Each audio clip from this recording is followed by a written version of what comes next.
देखो, लॉ में सिर्फ यही है, बहुत बारीक सी लाइन होती है, या तो इस तरफ चले जाओगे या इस तरफ आ जाओगे, बहुत बारीकी सी लाइन होती है। तो आपको समझना है, कोई भी डाउट्स हैं आप ये मत सोचना कि सर क्या सोचेंगे या मेरे फ्रेंड्स क्या सोचेंगे, आपको पूछना है ना। क्योंकि जब तक वो अंदर से सारे डाउट्स नहीं निकालोगे तो नई चीज़ों को घुसाने का जगह नहीं मिलेगी। आपको याद होगा बचपन में आपके पेरेंट्स कहते रहे होंगे कि बेटा लिख कर याद करो। रीज़न पता है क्यों, क्यों कहते थे, बताइए। लिखने से क्या होता है, आपके मेमोरी का स्पेस बन जाता है, जो लिख दिया वो रिलैक्स हो गया, माइंड वहां से रिलैक्स हो जाता है। पुराने ज़माने में, अब थोड़ा सा फॉर्म चेंज हो गया है।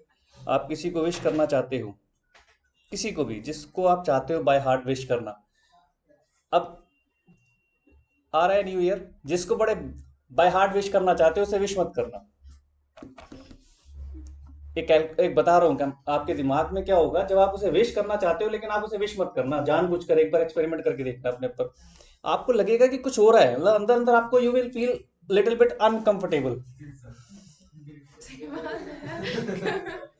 क्यों? क्योंकि हाँ, क्यूरियोसिटी, अब उसकी वजह से ना आपको नई चीज दिमाग में नहीं जा रहा हो, मम्मा ने कुछ कहा बेटा ये करना है, अभी कर, अभी कर, अभी, मतलब आप कंफ्यूज हैं। क्योंकि आपका जो माइंड की जो मेमोरी है वो स्पेस नहीं दे रही उस नई चीज को ग्रैब करने के लिए। जैसे ही आप मैसेज करोगे फिर आप अपनी मदर से एक नहीं 10 बातें कंप्लीट कर डालोगे। मैं एक एक्सपेरिमेंट के तौर पर बता रहा हूँ, ये साइकोलॉजी, ये माइंडसेट, ये बहुत इंपॉर्टेंट है। क्योंकि अब आप लोग पहुंच गए हो एक ऐसे युग में जहां पर एक दिल दिमाग तो हमारे हाथ में ही होता है, यानी मोबाइल। वो दिल दिमाग ही तो है। कभी किसी, जो बच्चे इसके, अब तो खैर आप यूज़र हो चुके होंगे, क्योंकि लास्ट एग्ज़ाम मार्च में दिया था, मार्च के बाद दिसंबर आ गया, और शुरू के कुछ महीने तो पेरेंट्स भी कुछ नहीं कहते, कॉलेज के एडमिशन्स भी लेट हुए, सीए के एग्ज़ाम भी आपने कहा कि नवंबर में मई में आएंगे, अब तो रिलैक्स हो जाते हैं। उस वक्त मोबाइल ही हमारा एक favourite pass time, favourite friend, माँ बाप भाई बहन सब वही बन जाता है ना। मदर सामने होती है लेकिन मदर विश करना है ना मदर डे पर, तो मैसेज पर जाता है।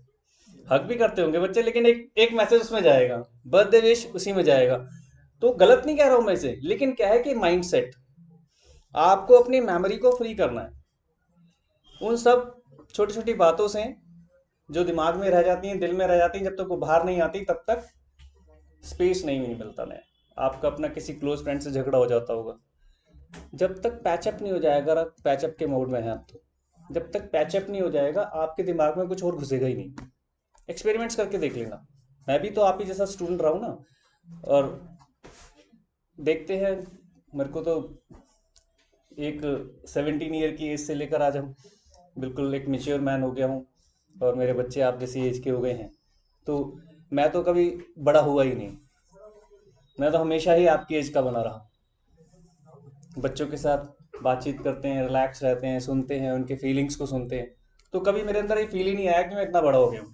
उनके साथ उसी तरीके से कंफर्ट जोन क्रिएट करना, और क्रिएट हो जाता हूँ। मेरे अंदर एक बड़ी खास बात है, मतलब मैं ये नहीं कह रहा कि अपनी तारीफ कर रहा हूँ, कभी कभी ये लूज पॉइंट भी बन जाता है ना, जहाँ पर मेच्योरिटी दिखानी होती है वहाँ सोचते रहे तो अपने जैसे ही है। खैर, तो किसी को भी कोई डाउट्स हैं लिख लिया करो, मेरे को व्हाट्सअप भी कर सकते हो आप। अभी एक छोटे से टेस्ट के बाद इंटरेक्ट हो जाएंगे मैं व्हाट्सअप के साथ आपके साथ, क्योंकि अभी सबके मुझे नाम सच्ची में याद नहीं हुए हैं।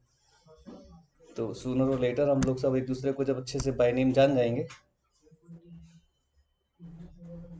तो आप मुझे व्हाट्सएप पर भी पूछ सकते हैं, बच्चे पूछते रहे हैं।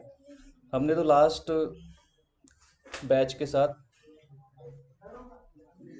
1 नवंबर, हम मैंने 1 नवंबर से एक होम टेस्ट सीरीज स्टार्ट की थी बच्चों के साथ। जब वो होम टेस्ट सीरीज स्टार्ट की थी तो उनका, मैं सबको आधे आधे घंटे का एक टेस्ट देता था, और वो सारे बच्चे मुझे सॉल्व करके भेजते थे व्हाट्सएप पर ही। और अब दंग रह जाएंगे कि 2-2 3-3 बजे तक चेक करके उनको रिवर्स रिप्लाई करना, क्योंकि 2 बैचेस थे ना, करीबन 60+ स्टूडेंट्स हो जाना, तो ज़बरदस्त तरीके से, तो एक बच्चों के साथ फीलिंग शेयर हो जाती हैं। आप जो लिखते हो आपको पता होगा कि आपकी राइटिंग, आपके लिखने का स्टाइल आपको डिफाइन कर देता है। ये भी एक थियरी है, लोगों ने प्रूव की हुई है। जो लोग कहते नहीं, कुछ आपने कभी ऐड पढ़ा हो कि आप सिग्नेचर करो, मैं सिग्नेचर से आपको बता दूंगा कि आप के दिल दिमाग में क्या चल रहा है, आपकी नेचर क्या है, आप किस तरह की पर्सनालिटी है, लोग बता देते हैं। अब बताते होंगे तो कुछ तो 80-90% सच होता होगा ना। और हमारी लाइफ तो पहले बच्चों के साथ, फिर जब कोर्ट जाते हैं तो क्रिमिनल्स या उस तरह की बुद्धि के साथ जिग जैग करती है, तो हमें और अच्छे से क्लियर हो जाता है। मे बैच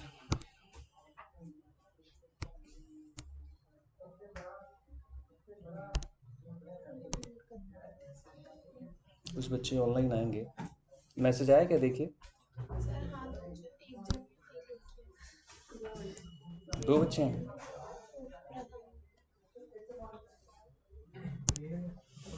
प्रथम। आज थोड़ा सा, आज और स्लो चलेंगे, उसके बाद 1-2 क्लासेस के बाद हम स्पीड पकड़ लेंगे, आपको कॉन्सेप्ट धीरे धीरे क्लियर हो जाएंगे, समझ में आ जाएगा कि क्या पढ़ रहे हैं हम लोग। एक बार एक लेयर दिमाग में सेट हो जाएगी तो कंफर्ट जोन बन जाएगा एक हम लोग दोनों के बीच में, स्टूडेंट्स एंड टीचर के बीच में। हमने सबसे पहले देखो, जब हम बात कर रहे थे सेक्शन 10 की, तो हमने उस दिन याद कर ली थे 11 पॉइंट्स। 6 पॉइंट्स तो थे एज पर सेक्शन 10 जो लीगली बताए गए हैं कि ये पॉइंट्स है, और 5 पॉइंट्स हमारे विद इन प्रैक्टिस से आए, तो टोटल 11 पॉइंट्स आए थे।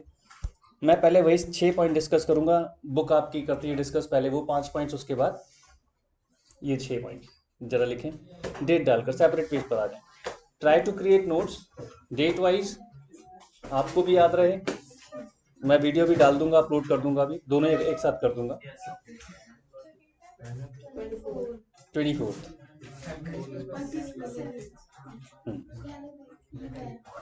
डेट वाइज आप नोट्स बनाएंगे हमेशा एक सेपरेट पेज पर कि भाई आज से हमारा क्या करना है। तो हेडिंग डाल दीजिए सेक्शन 10। क्या था पॉइंट नंबर 1 बेटा? एग्रीमेंट। एग्रीमेंट, उसके डॉट डॉट डाल के लिख दीजिए टू डिफरेंट पार्टीज। कुछ नहीं लिखेंगे इसके बारे में, बस आपने क्या लिखना है उसका आगे, टू डिफरेंट पार्टीज। ये मैं क्या बताना चाहता हूँ, एग्रीमेंट किस किस के बीच होता है? 2 डिफरेंट पार्टीज के बीच में होता है। कभी भी एक सिंगल पार्टी अपने आपस में कॉन्ट्रैक्ट या एग्रीमेंट नहीं कर सकती। एक्सप्लेन कर सकते हैं पॉइंट? ठीक है जी। सेकंड पर आ जाइए, सेकंड लिखें free consent. Free consent,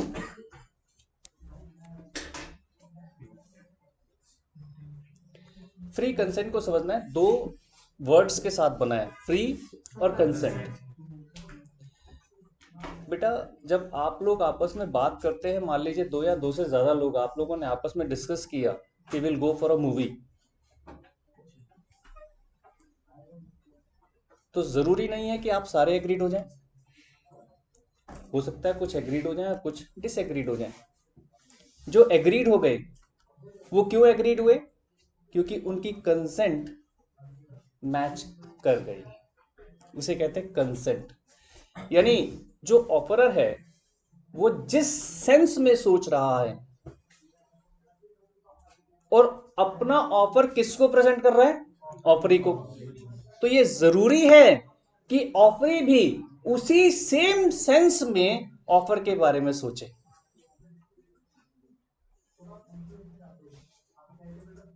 sense तो ये है, कंसेंट तो ये है। फ्री का मतलब क्या है? कोई जोर जबरदस्ती नहीं होनी चाहिए। मैंने कल बताया भी था, एग्जाम्पल भी दिया था, गन पॉइंट नहीं होना चाहिए। ठीक है जी, उसे बोलते हैं फ्री। तो 2 चीजों से बनकर एक पॉइंट बना, फ्री कंसेंट। ठीक है जी। तो कंसेंट क्या है? when two parties think about a matter in the same sense। Same sense में सोचना जरूरी है। एग्जाम्पल देता हूं, मैंने कहा कि सबको ऑफर किया कि मेरी एक कार है, कोई खरीदना चाहता है, I want to sell it. मैंने बोल दिया कि मैं अपनी कार बेचना चाहता हूं। एक बच्चा एग्रीड हो गया, sir I want to buy it. इसका मतलब क्या हुआ, जो मैं बेचना चाह रहा हूँ वही चीज वो खरीदना चाह रहा है, सेंस सेम हो गई। मैंने कोई क्वेश्चन नहीं किया, कोई फ्री कंसेंट, आपको उस फ्री वाले पोर्शन को तो अभी डैमेज नहीं किया, उसने अपने आप से खड़े होकर कहा कि I want to buy it, ये बन गया free consent. Free consent by chance free तो है लेकिन कंसेंट सेम नहीं है। कैसे? I want to sell my Wagon R, लेकिन मैं रोज आता हूं पोलो पर। बच्चा क्या सोच रहा है कि सर कौन सी कार बेचना चाह रहे हैं? पोलो। जबकि मैं क्या बेचना चाह रहा हूं? Wagon R. क्या आप कंसेंट सेम हुई?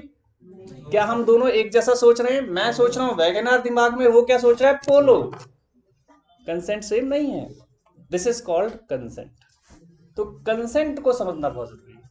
तो जब ये छोटे छोटे बात आपके कंसेप्ट क्लियर हो जाएंगे तो आपको समझ में आएगा कि क्या हो रहा है। तो पहला था एग्रीमेंट, जहां पर क्या चाहिए हमें? टू पार्टीज, ठीक है ना। दूसरा क्या? फ्री कंसेंट, यानी जो ऑब्जेक्ट है उसको लेकर दोनों पार्टीज की कंसेंट सेम हो, and plus one more thing, it must B free also, यानी वो किसी दबाव में ना हो। ना तो मैंने कोई प्रेशर डाला, ना उस बच्चे ने कोई प्रेशर डाला। कभी कभी क्या होता है, एक एग्जाम का क्वेश्चन आया हुआ है, एग्जाम में एक बच्चे ने, सॉरी एक टीचर ने पढ़ा रहा था, देखा बाहर एक कार खड़ी है। किसकी कार खड़ी है भाई? एक बच्चा कह रहा सर मेरी कार है। मैं कहा न्यू बैंक मैग्नाइट? तो यस सर, कल ही खरीदी है। कितने की बेटा? 12 लाख। ओके, पढ़ाता रहा, मैं तुझे सीए की डिग्री दिला सकता हूँ, लेकिन ये मैग्नाइट मेरे नाम कर दे, I will pay you 5 lakh only. अब बच्चा कंफ्यूज।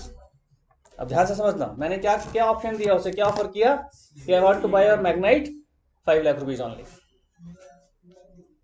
और साथ में एक शगुफा क्या छोड़ दिया, एक छोटा सा लॉलीपॉप उसको क्या दे दिया कि सीए की डिग्री दिलाऊंगा।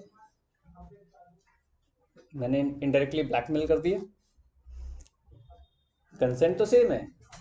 अब मान लो बच्चा भी एग्री हुआ, कंसेंट तो सेम है, मैं वही कार खरीदना चाहता हूँ, वो भी वही कार अब बेचने के लिए एग्रीड हो गया। क्या उस एग्रीड में वो कंसेंट उसकी फ्री थी? No, it was not free consent, it was not free consent. Consent तो थी बट नॉट फ्री, यानी दोनों इसीलिए जोड़े गए हैं। हो सकता है कंसेंट हो लेकिन फ्री ना हो सकता है फ्री हो लेकिन कंसेंट ना हो। पहले केस में मैंने क्या बोला था? इसमें मैंने क्या कहा कि फ्री नहीं थी, कंसेंट थी। उसमें मैंने क्या बोला? फ्री था लेकिन कंसेंट नहीं थी। मैं वैगनर सोच रहा था, वो पोलो सोच रहा था, तो वहां कंसेंट नहीं थी। फ्री तो थे लेकिन कंसेंट नहीं थी। इस केस में फ्री नहीं है, फ्री कंसेंट नहीं। डिफरेंस समझ गए दोनों चीजों का? ये है चीज। तो इसलिए हमें बड़ा ध्यान से समझना है इसको। तो फ्री कंसेंट इतना इंपॉर्टेंट हो जाता है। तो देखो क्या कह रहा है, एक बार इस पैराग्राफ को देखें छोटा सा, इसमें से छोटी सी पॉइंट निकालेंगे। जो मैंने कहा है हम एक एक दो दो वर्ड्स निकालेंगे, बस वही लिखना है। क्या कह रहे हैं? टू और मोर पर्संस, बात हमेशा टू और मोर पर ही आएगी, वो भी टू डिफरेंट पर्सन। एग्रीमेंट मैंने कहा टू डिफरेंट पर्सन, टू और more person are said to be consent when they agree upon the same thing in the same sense, उसे कंसेंट बोलेंगे। वो कैसे सोच रहे हैं? Same thing same sense. तो लिखो इन्वर्टेड कॉमास में, same thing same sense, same thing same sense. इसको क्या बोलते हैं? कंसेंट। ठीक है, ये पॉइंट क्लियर सबको? Same thing same sense. अगली लाइन में क्या कह रहा है?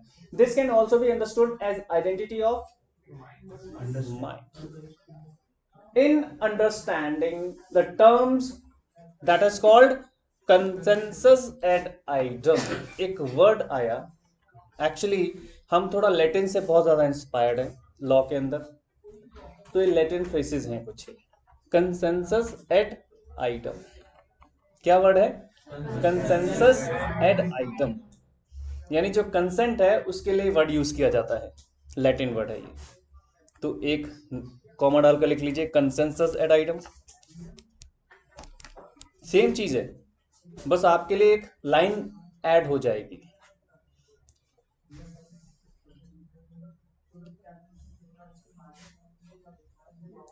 फिर कॉमा डालकर लिखिए फ्री, इन्वर्टेड कॉमास में लिखेगा फ्री।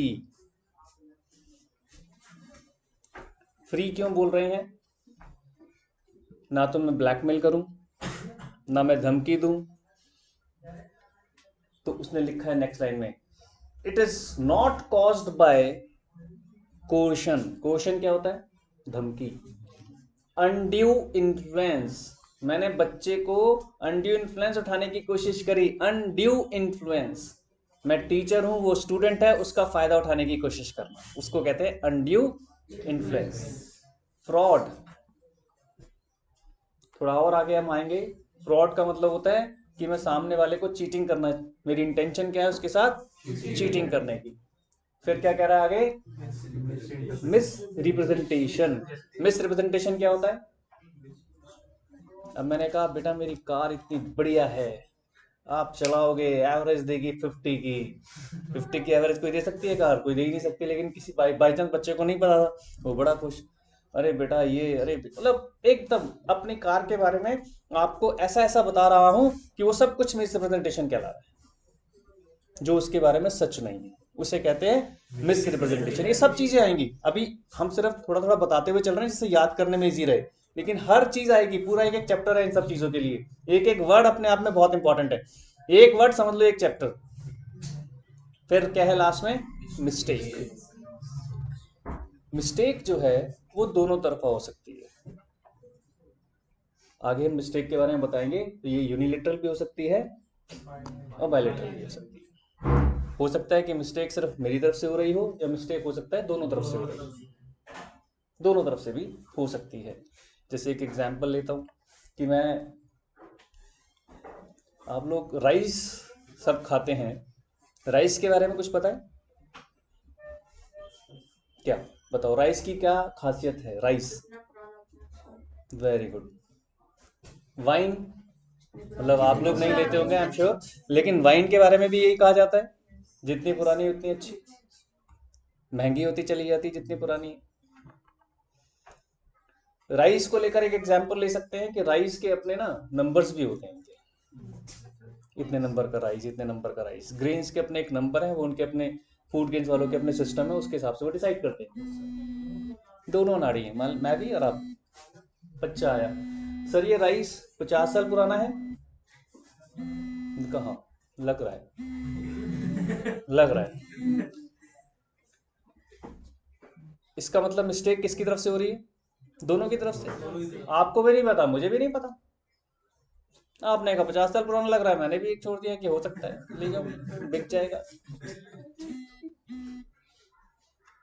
ये तो हो गई दोनों तरफा मिस्टेक। एक तरफा मिस्टेक क्या होती कि मुझे तो पता था कि 50 साल पुराना नहीं है, मुझे तो पता है 5 साल पुराना है, मैंने बोल दिया हाँ हाँ। अब मैं आपके यहाँ पर चीटिंग कर रहा हूँ आपके साथ, लेकिन मिस्टेक क्या है? एक तरफा, कि एक तरफा मिस्टेक हो रही है। तो ये मिस्टेक्स के एग्जाम्पल्स आएंगे। तो फिलहाल ये फ्री वर्ड को बताने की कोशिश कर रहा है कि फ्री कब होगा? जब इन 5 पॉइंट्स के साथ आपकी कंसेंट इफेक्टेड नहीं होगी, तब हम कहेंगे फ्री। अगर इन 5 में से किसी एक के साथ भी आपकी कंसेंट इफेक्ट हो गई तो वो क्या कहलाएगा? Not free. और नॉट फ्री होते ही वो क्या बन गया आपके लिए? एक ऐसा एलिमेंट जो मिस हो गया, अब ये कॉन्ट्रैक्ट नहीं बन पाएगा वैलिड। पहला क्या है? क्वेश्चन, नहीं, वो 5 पॉइंट्स, जो 5 पॉइंट्स आपकी कंसेंट को इन्फ्लुएंस करते हैं। पहला क्वेश्चन, क्या होता है क्वेश्चन? धमकी। ये ध्यान रखिएगा, अगर किसी ने आपको क्वेश्चन किया है, आपको धमकी दी है, जैसे पिक्चरों में दिखाते हैं, पिक्चरों में दिखाते हैं ना कि अगर तूने मेरा एग्रीमेंट एक्सेप्ट नहीं किया तो कल तेरी कार में ब्लास्ट मार देंगे, ये कर देंगे, वो कर देंगे, धमकी। दूसरा क्या है? Undue influence. मैंने टीचर वाला एग्जांपल दिया आपको। अनड्यू इन्फ्लुएंस उठाने के लिए कई तरह के रिलेशनशिप्स होती है, यहाँ पर अनड्यू एडवांटेज लोग ले लेते हैं, उसको कहते हैं अनड्यू इन्फ्लुएंस। तीसरा क्या है? फ्रॉड। फ्रॉड भी जब आएगा, जब फ्रॉड मीन्स है धोखा देना। अलग अलग है, कोर्शन धमकी है लेकिन फ्रॉड धोखा है, दोनों अलग अलग हैं, ठीक है। चौथा मिस रिप्रेजेंटेशन, मैं बता ही कुछ और रहा हूं, झूठ झूठ बता रहा हूं, मिस रिप्रेजेंटेशन दिया। और पांचवा क्या है, मिस्टेक। तो इसलिए उसने क्या लिखा है, देखो क्या लिखा है, further such a consent must be free, consent जो है वो फ्री होनी चाहिए। और कंसेंट को फ्री कब माना जाएगा, when it was not effected due to any of these 5 points, ठीक है जी। तो फ्री के ब्रैकेट में लिख लो फ्रॉम, फ्री के ब्रैकेट में लिख लो फ्रॉम कोशन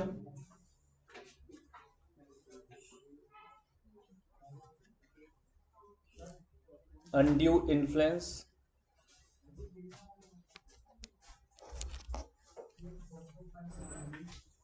आओ जल्दी आओ, गुड आफ्टरनून, फ्रॉड, मिसरिप्रेजेंटेशन और मिस्टेक।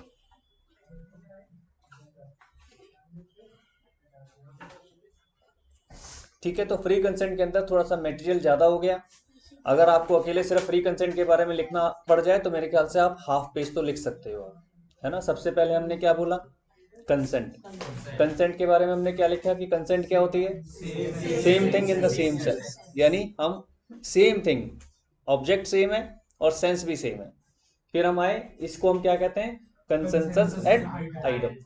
इसके बाद हमने क्या कहा कि कंसेंट मस्ट बी फ्री, और फ्री होगी वो कब होगी फ्री, जब इन पांचों में से किसी के साथ भी वो कंसेंट अफेक्टेड नहीं होनी चाहिए, तब उनसे क्या कहते हैं, फ्री। याद रहेंगे पॉइंट, ठीक है। इसका एग्जाम्पल पढ़ें एक बार,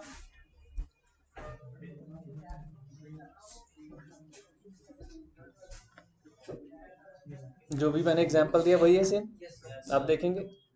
मेरे पास 2 कार थी लेकिन बच्चों को नहीं पता थी, मैं वैगनार लाता था तो उन्हें लगा वैगनार बेचना चाह रहे हैं सर, मैं पोलो लेकर आता था वैगनार बेचना चाह रहा था, आप पोलो समझ रहे थे, मैं वैगनार बेचना चाह रहा था, तो कंसेंट सेम नहीं, ठीक है ना। एक बार जरा नीचे की एक्सप्लेनेशन पढ़ लीजिए, क्या कह रहा है, to determine consensus ad idem, the language the contract should be clearly drafted. क्या लिख रहा है कि क्या होना चाहिए था, will you buy my red car for ₹30,000। अब क्या कह रहा है, and B says yes to it, there is said to be consensus ad idem. एकदम कॉन्सेप्ट क्लियर है, same thing same sense, got it. ये छोटे छोटे पॉइंट्स हैं बेटे, जब जाकर अगर मान लीजिए कुछ कॉन्फ्लिक्ट हुआ तो कोर्ट पहुंच जाते हैं, ये इसीलिए आपको समझाए जा रहे हैं, clear. Third point, capacity of the parties, ये भी अपने आप में एक बड़ा पॉइंट बन जाता है, कैपेसिटी।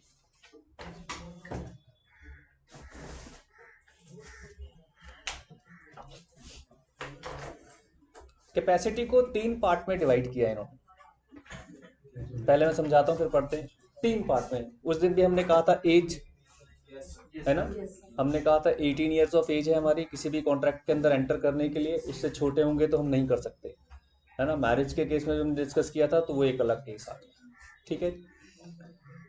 तो अपने आप में एज सबसे इंपॉर्टेंट पॉइंट है कैपेसिटी को डिफाइन करने के लिए। अगर आप 18 साल के नहीं है तो आप अभी कॉम्पिटेंट नहीं है। दूसरा क्या लिखा है, दूसरा साउंड माइंड। तो साउंड माइंड से पहले हम समझ ले कि अनसाउंड माइंड क्या होता है। अनसाउंड मतलब मैं जो आपको बोल रहा हूं या एक ऑफरर जो सामने वाले को बोल रहा है वो उसको समझ ही नहीं पा रहा, उसे कहते हैं unsound mind, unable to understand anything, unable to understand anything. थोड़ा सा डिफरेंस है, 18 साल से बच्चे को हम मानकर चलते हैं, लॉ कहता है कि अभी वो समझदार नहीं है इसलिए उसको साइड कर दिया। लेकिन अगर कोई 18 साल से ऊपर का है बट वो वैसे समझदार नहीं है, यानी वो साउंड माइंड नहीं है, कैपेबल नहीं है किसी चीज को समझने के लिए, तो उसको कहते हैं अनसाउंड माइंड। तो एक पर्सन का साउंड माइंड होना जरूरी है, एज के साथ साथ मेजॉरिटी ऑफ एज होनी चाहिए, साथ में साउंड माइंड होना चाहिए। तीसरा देखो क्या लिखा है, यानी कोर्ट ने या लॉ ने कहीं पर भी उसे डिस्क्वालिफाइड ना किया हो। अब उसका एक एग्जाम्पल देता हूँ। पिक्चरों में हमने बहुत कुछ देखा है, मैं हमेशा बच्चों को एग्जाम्पल लेता हूँ क्योंकि पिक्चरें हमने बहुत देखी होती हैं लाइफ में, पिक्चर्स एंड टीवी सीरियल्स। ये आपको नॉलेज भी देते हैं, एंटरटेनमेंट भी देते हैं। तो नॉलेज वाला पार्ट आपने आप यहाँ पर हम डिस्कस कर रहे हैं। तो नॉलेज का पार्ट क्या है, आप जानते होंगे कभी कभी किसी को सजा हुई और वो जेल चला गया। पिक्चरों में देखा होगा ना, जेल चला गया कोई भी। अब वो जब जेल चला गया तो जैसे ही वो जेल जाता है, जैसे ही वो कस्टडी में चला जाता है, उसके बहुत सारे राइट्स छिन जाते हैं। बहुत सारे काम वो नहीं कर सकता, बहुत सारे कामों के लिए वो क्या हो जाता है, डिस्क्वालीफाइड। बहुत सारे कामों के लिए वो डिस्क्वालीफाइड हो जाता है, वो नहीं कर सकता। एग्रीमेंट नहीं कर सकता। एग्रीमेंट कैसे करेगा, जब वो जेल में है तो कैसे एग्रीमेंट करेगा, उसको परमिशन लेनी पड़ेगी, उसको कोर्ट से परमिशन लेनी पड़ेगी, तब वो कुछ कर सकता है। मान लीजिए उसके पास एक लैंड है, वो बेचना चाहता है लेकिन वो जेल में है, तो कैसे बेच पाएगा, रजिस्ट्रार के सामने तो अपीयर होना पड़ेगा, नहीं हो पाएगा ना, तो वो नहीं कर सकता, डिस्क्वालीफाइड हो गया। एक केस था बहुत पुराना, एक किसी इंडिया के किसी एक टेरिटरी के बाहुबली थे वो, लॉ के एग्जाम में उनकी अटेंडेंस लगी हुई थी, and although he was in Tihar jail. Law के एग्जाम में भाई साहब की अटेंडेंस लगी हुई है और वो तिहाड़ जेल में थे, डिस्क्वालीफाइड हो गए। वहां से भी डिस्क्वालीफाइड हो गए कि आप ये काम कर ही नहीं सकते थे। तो वो तो खैर फ्रॉड था। तो इसका मतलब क्या है कि जब उसने परमिशन नहीं ली तो अटेंडेंस हो नहीं सकती। मान लो वहां से जेल से भागकर भी उसने वो काम कर लिया होता तो भी डिस्क्वालीफाइड है, क्योंकि आप उसके लिए अलाउड ही नहीं है। तो बहुत सारे काम फिर विदाउट परमिशन आप नहीं कर सकते। आपकी कार पुलिस की कस्टडी में चली गई और अगर आप उस कार को चलाते हुए पाए जाएंगे तो क्या माना जाएगा कि चीटिंग हो रही है, क्योंकि you at that time you are disqualified to run that car, क्योंकि वो किसकी कस्टडी में है, वो तो पुलिस की कस्टडी में। You are disqualified from running that car, आप कर ही नहीं सकते। तो ऐसे ऐसे छोटी छोटी चीजें ध्यान रखनी है। देखो अब क्या कहता है, ये पॉइंट क्लियर सबको। तो तीन चीजों में हमें ध्यान रखना है, ये तीन चीजें हमें डिफाइन करती हैं कि हम कब कॉन्ट्रैक्ट कर सकते हैं कैपेसिटी को लेकर। हाँ जी सर, अगर कोई इंसान अगर बेल पे बाहर है फिर तो कॉन्ट्रैक्ट साइन फिर कर से बोलो, सकता फिर है। से। अगर कोई बेल पे बाहर है फिर तो हाँ वो तो कॉन्ट्रैक्ट अलग हो साइन कर गया, वो सकते बेल हैं। वो तो बाहर है फिर। अब वो तो बाहर है, जज की परमिशन से बाहर है, कॉन्ट्रैक्ट कर सकता है, बिल्कुल कर सकता है। मैंने कहा का डिस्क्वालीफाई, एक एग्जाम्पल लिया है। डिस्क्वालीफाइड के बहुत सारे, सिविक्स में भी पढ़ा होगा आपने कि जैसे ही कोई कन्विक्ट होता है तो वो इलेक्शन नहीं लड़ सकता। आपने कुछ पढ़े ये चीजें, सिविक्स में बताते होंगे। डिस्क्वालीफाइड होता है कि अगर मान लीजिए आपने अपनी गुडविल सोल्ड कर दी, उसमें कंडीशन आ जाती है कि same kind of business same territory के अंदर आप दोबारा से शुरू नहीं कर सकते फॉर सर्टेन पीरियड, डिस्क्वालीफाइड हो गए आप। गुडविल वर्ड तो पढ़ा है ना सबने पार्टनरशिप में। गुडविल सेल भी होती है, यही पता होगा आपको, है ना। मान लीजिए हमने कोई गुडविल जनरेट की, आपने कोई गुडविल जनरेट की, अब आपने उस गुडविल को सेल कर दिया, तो गुडविल आपने क्या सेल की, अपने नाम की। अब आप दोबारा से उस नाम से थोड़ी काम कर पाओगे, क्योंकि जब गुडविल सेल हो गई तो उसमें कुछ टर्म्स एंड कंडीशंस है, लेकिन उसके लिए तो आप डिस्क्वालीफाइड हो गए, अब आप नहीं कर सकते। लेकिन आप तब भी कर रहे हैं तो क्या हो जाएगा वो कॉन्ट्रैक्ट, इनवैलिड, क्योंकि आप डिस्क्वालीफाइड है ना। जैसे हमारे सीए इंस्टीट्यूट के साथ है, मान लीजिए बच्चों के फॉर्म भर जाते हैं, आपने देखा भी होगा कि बिफोर रिजल्ट्स भी सीए का फॉर्म फिल हो जाता है और उसमें वो कंडीशन लगाते हैं कि 6 महीने के अंदर आपको अपनी मार्कशीट सबमिट करनी है। किसी बच्चे के साथ अनफॉर्चुनेट हो गया, वो डिस्क्वालीफाइड हो सकता है, क्योंकि अगर उसकी मार्कशीट क्लियर ही नहीं हुई तो सीए इंस्टीट्यूट क्या करेगा, उसे डिस्क्वालीफाइड। क्या वो सीए कर पाएगा उस वक्त, नहीं कर पाएगा। आपने बहुत सारी चीजें पढ़ा होगा जब 12th के बोर्ड एग्जाम दे रहे होंगे, उसमें लिखा होगा टर्म्स एंड कंडीशन, किसी बच्चे को चीटिंग करते हुए पकड़ा गया तो वो डिस्क्वालीफाइड हो जाएगा, इस तरीके से। तो क्या वो एग्जाम दे पाएगा? नहीं, डिसक्वालीफाइड। वो ये थोड़ी कह सकता है मैं तो अभी ऐसे में मेरे को तो डिसक्वालीफाइड। तो डिसक्वालीफाइड की डेफिनेशन ये है कि एज पर लॉ अगर सर्टेनिटी में कहीं पर उसको डिस्क्वालीफाई कर दिया गया सर्टेन चीजों के लिए, तो वहां पर वो डिस्क्वालीफाइड है, फिर वो वैलिड कॉन्ट्रैक्ट नहीं कर पाएगा। ठीक है, ये पॉइंट क्लियर? वैसे क्या क्या है? एज, दूसरा साउंड माइंड, तीसरा डिस्क्वालिफिकेशन वाला केस जो है। तो अब जरा पढ़ते हैं इसको क्या कह रहा है। सिर्फ यही 3 पॉइंट्स इसमें आपने लिखने, पहले लिख लो। ए डाल लो एज, बी साउंड माइंड और सी डिस्क्वालीफाइड। अब आपको इन्हें एक्सप्लेन करना आना चाहिए। ठीक है जी। अब इनके पैराग्राफ को, इस 3 से आपका पैराग्राफ याद हो जाएगा। अब आपको समझना है इसको कैसे लिखना है। पहले देखो क्या कह रहा है।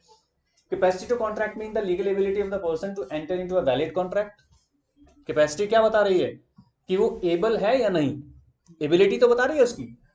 Section 11 of the Indian contract act specifies that every person is competent to contract. आप क्या कहोगे कि हर पर्सन कॉम्पिटेंट है to create valid contract if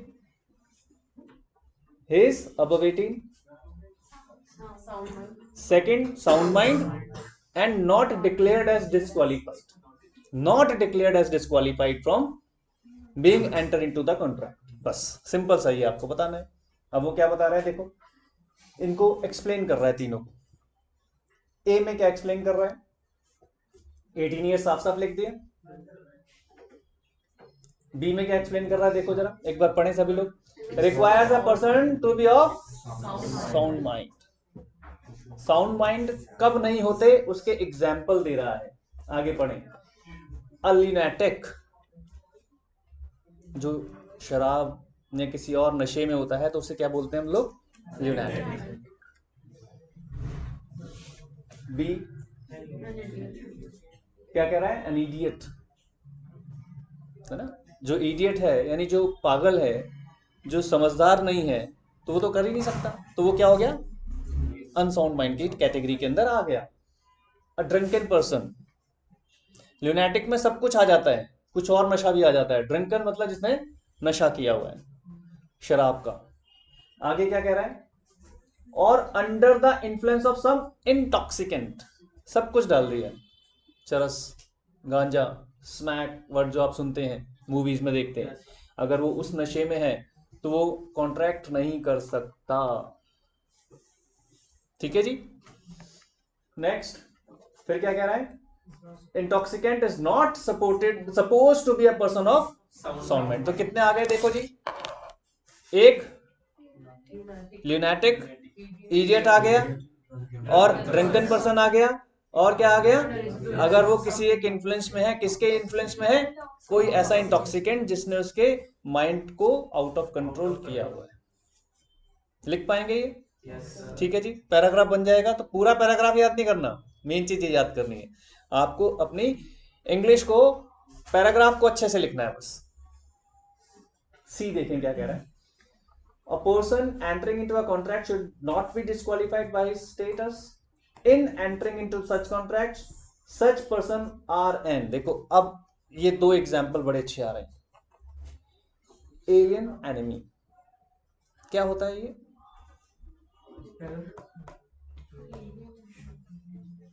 जो इलीगली कंट्री में आया हो, कुछ भी चीज, एक एनिमी कंट्री भी हो सकती है, एक एलियन एनिमी, यानी जो इन्होंने बिल्कुल अच्छा बोला, जो इमिग्रेंट्स हैं जो इलीगली यहाँ पर आए हुए हैं, क्या वो यहाँ पर कॉन्ट्रैक्ट कर सकता है? नहीं कर सकता, वो जब यहाँ का पर्सन ही नहीं है। या फिर कोई पाकिस्तानी हिंदुस्तान के अंदर आ गया और मिलिटेंट है, वो नहीं कर सकता, वो कोई कॉन्ट्रैक्ट थोड़ी कर सकता है, क्योंकि वो तो दूसरी जगहों पे तो मोस्ट वांटेड है। एलियन एनिमी जो हमारी कंट्री के लिए कहीं ना कहीं थोड़ा सा थ्रेट है। सेकंड क्या कह रहा है? फॉरेन सॉवरेन्स, जो बाहर से लोग इंडिया में घूमने आते हैं, उनका पर्पस क्या है? घूमने आना। वो जिस पर्पस के रहते हैं सिर्फ उसी पर्पस तक वो लिमिटेड होते हैं, वो उसके अलावा कुछ काम नहीं कर सकते। जैसे आप लोग भी देखते होंगे अगर आप एज अ स्टूडेंट कहीं जाते हैं अब्रॉड, तो आप वहां पर जॉब नहीं कर सकते। आप क्या है वहां पर, सिर्फ स्टूडेंट। तो जो लोग वहां पर अर्न करते हैं वो ऑफ द रिकॉर्ड करते हैं। लेकिन अगर बाई चांस, जैसे आपने सुना हो, कभी पिक्चरों में देखा हो कि किसी को अरेस्ट कर लिया और उसे कह रहा है जी मैं तो वहां जॉब करता हूँ, डिस्क्वालीफाइड। आप जॉब करने के लिए एलिजिबल ही नहीं है, आप तो स्टूडेंट हैं। वही बात यहाँ पर भी है। तो जो फॉरेन सॉवरेंस हैं, जो यहाँ पर इंडिया के अंदर आए हैं, किसी पर्पस के लिए आए हैं, वो पर्पस तक वो लिमिटेड होते हैं, उसके अलावा नहीं कर सकते। ठीक है जी। तो वहां पर वो डिस्क्वालीफाइड हो जाते हैं, कन्विक्ट्स। ये जो भी मैं एग्जांपल दे रहा था, जो जेल पहुंच गया, उसके ऊपर बहुत सारे रिस्ट्रिक्शंस लग जाती, कई तरह के काम वो नहीं कर सकता। ठीक है जी। They are disqualified unless they fulfil certain formalities required by the law. जैसे अभी उन्होंने पूछा था कि अगर वो बेल पर है तो कर सकता है, और मैंने भी एग्जांपल दिया था कि अगर मैं कुछ करना चाहता हूं तो मैं कोर्ट से परमिशन लूंगा, बाहर आ जाऊंगा, कर सकता हूं। कर सकते हैं, लेकिन फॉर्मेलिटीज पूरी करनी पड़ती हैं। कोई फॉरेन सॉवरेंस यहाँ आया है, उसको कुछ करना है, कुछ खरीदना है, खरीद सकता है, फॉर्मेलिटीज पूरी करनी पड़ेगी। जहां जहां से परमिशन लेनी है उन परमिशन को लेना पड़ेगा, एनओसीज जिन्हें बोलते हैं, no objection certificates. Getting my point? Okay sir. ठीक है। ये हमारे कितने पॉइंट हुआ? पहला एग्रीमेंट, दूसरा प्री कंसेंट, तीसरा कैपेसिटी। ये जो कैपेसिटी है अपने आप में बहुत इंपॉर्टेंट हो गया। फोर्थ पॉइंट लिखें, कंसिडरेशन।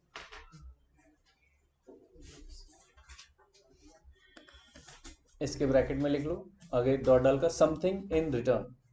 कंसिडरेशन का मीनिंग ही होता है समथिंग इन रिटर्न। किसी को आप डिफाइन करेंगे तो consideration means something in return, उसी को कंसिडरेशन कहते हैं।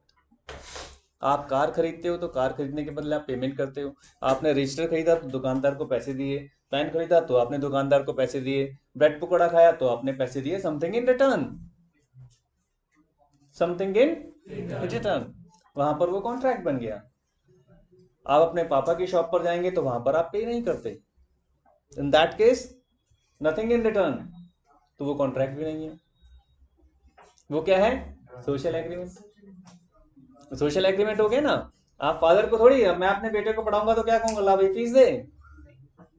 कहां से देगा? वो तो देनी तो मुझे ही पड़ेगी, और उसके लिए पहली बैन हो रखा है कि भाई मैं अपने आप से ये कॉन्ट्रैक्ट कर ही नहीं सकता। मैं अपने कैसे कहूंगा कि, कैसे कहूंगी ये फीस मैंने पे कर दीजिए अपने बेटे की, अपने ही आप को? Not possible. वो पहले ही मना हो गया, एग्रीमेंट, टू डिफरेंट पार्टीज। इसीलिए तो जब आप अपने फादर की शॉप पर जाते हैं तो वहां पर वो सोशल एग्रीमेंट हो जाता है, वहां पर टू डिफरेंट पार्टीज नहीं हुई। Got this point? ये चीजों को समझना।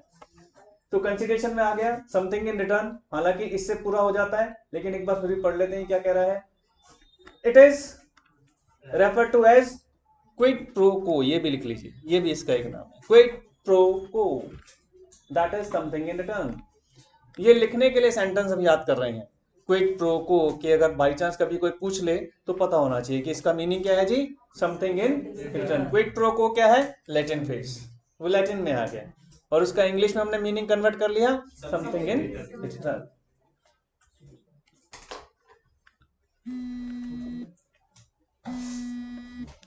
देखो अब आती है बात, एक बड़ा इंपॉर्टेंट सा कॉन्सेप्ट है, थोड़ा थोड़ा कॉन्ट्रैरी चलता है, लेकिन आपने इसको सिर्फ लीगल पॉइंट ऑफ व्यू से समझना है।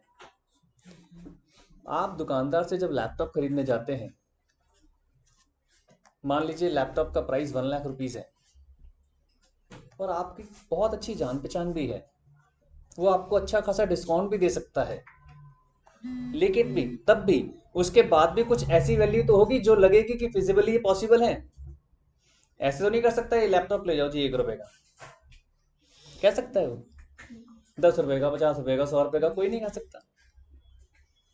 ऑल्दो ये जो वेबसाइट्स हैं अमेजन वगैरह, ये कभी कभी ऐसे ऑप्शंस देती हैं, पढ़ते हुए हैं, फिर वो लिखा हुआ आ जाता है कि ये मैसेज अगले 20 लोगों को भेजिए। आता है ना, और फिर हम लोग बड़े एक्साइटेड मूड में कि अरे यार 20 लोगों को भेजो, पता चला कि लाखों लोगों ने 20 लोगों को भेज दिए, है ना, मिलता किसी को भी नहीं।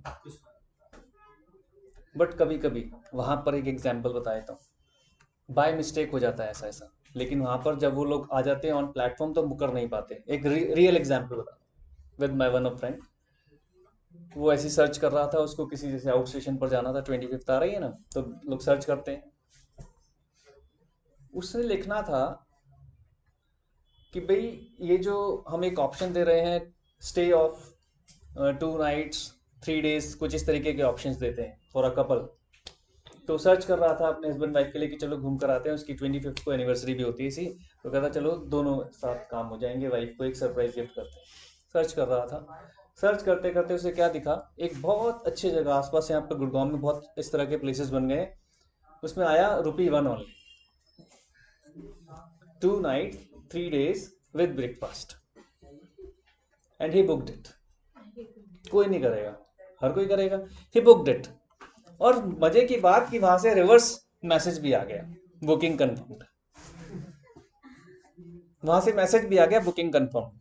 जैसे आज 24th है, उसने किया था 21st के आसपास, पुनः पुरानी बात हो गई अभी नहीं, और उसने तैयारी कर ली कि बुकिंग कंफर्म है, उसके प्रिंट आउट्स आ गए।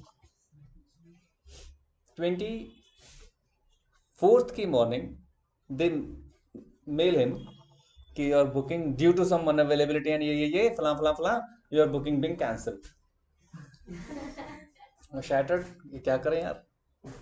मैं कुछ नहीं, फोन करो और उससे बोलो, मैंने कहा मेरी एक आइडेंटिटी लगाकर कि मैंने एक वकील साहब से बात की and now they will talk to you. तो उन्होंने कहा अरे सर हम भी बात कर सकते हैं, ऐसी कोई बात नहीं है, वकील साहब को इन्वॉल्व करने की जरूरत नहीं है। बड़े बड़े ग्रुप तो खैर बॉदर नहीं करते, वो छोटा ग्रुप होगा कोई, कहते वो बाय मिस्टेक हो गया, हमें इसकी जगह 11,000 लिखना था तो सिर्फ 1 रह गया। Clerical error, clerical error. तो कह रहा उसमें क्या होता है, आपने मुझे ऑप्शन दिया, मैंने ऑप्शन को बुक किया, पेमेंट की, मेरे पास पेमेंट का भी एविडेंस है ₹1 का, और आपकी तरफ से कंफर्मेशन आ गई, मेरे पास कंफर्मेशन ईमेल भी। You can't cancel it now, actually he can't cancel. उन्हें जाना पड़ा, बुलाना पड़ा, और आराम से धड़ल्ले से वहां पर अपना 2 night 3 days का पैकेज ₹1 में करके, क्योंकि अब वो अपने उस ऑप्शन को पीछे नहीं ले सकते। मिस्टेक हो गई लेकिन वहां पर वो पीछे नहीं ले पाए। अगर वो पीछे लेता तो फिर कोर्ट केस हो जाता। उस ₹1 के चक्कर में जो बचाना 11,000 रुपये चाह रहे होंगे, वो अपने वो 11,000 के बदले में उनके 51,000 रुपये खर्च कर देते, क्योंकि एक वकील को आएगा 50-60,000 रुपये तो फीस लेगा ही लेगा।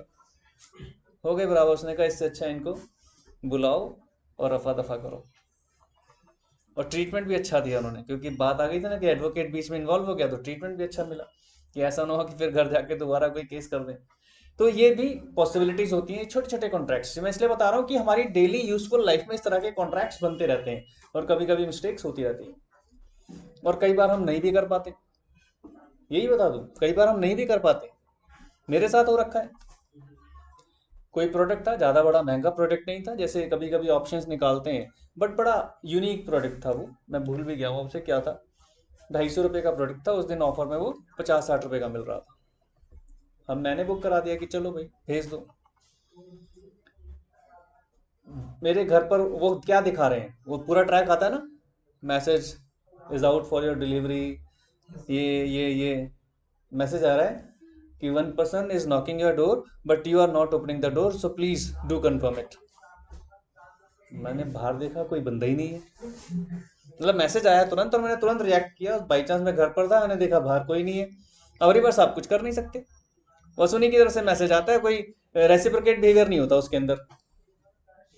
5 मिनट बाद आया कि आपकी डील क्लोज कर दी गई है, क्योंकि you didn't respond to the जो भी पर्सन आया था, तो वो हमने गुड जो है वापस डिलीट वो कर दिए, टेकन बैक। मैंने फिर उन्हें मेल लिखा, मेल का रिस्पॉन्स आया जी अब तो वो वापस चला गया।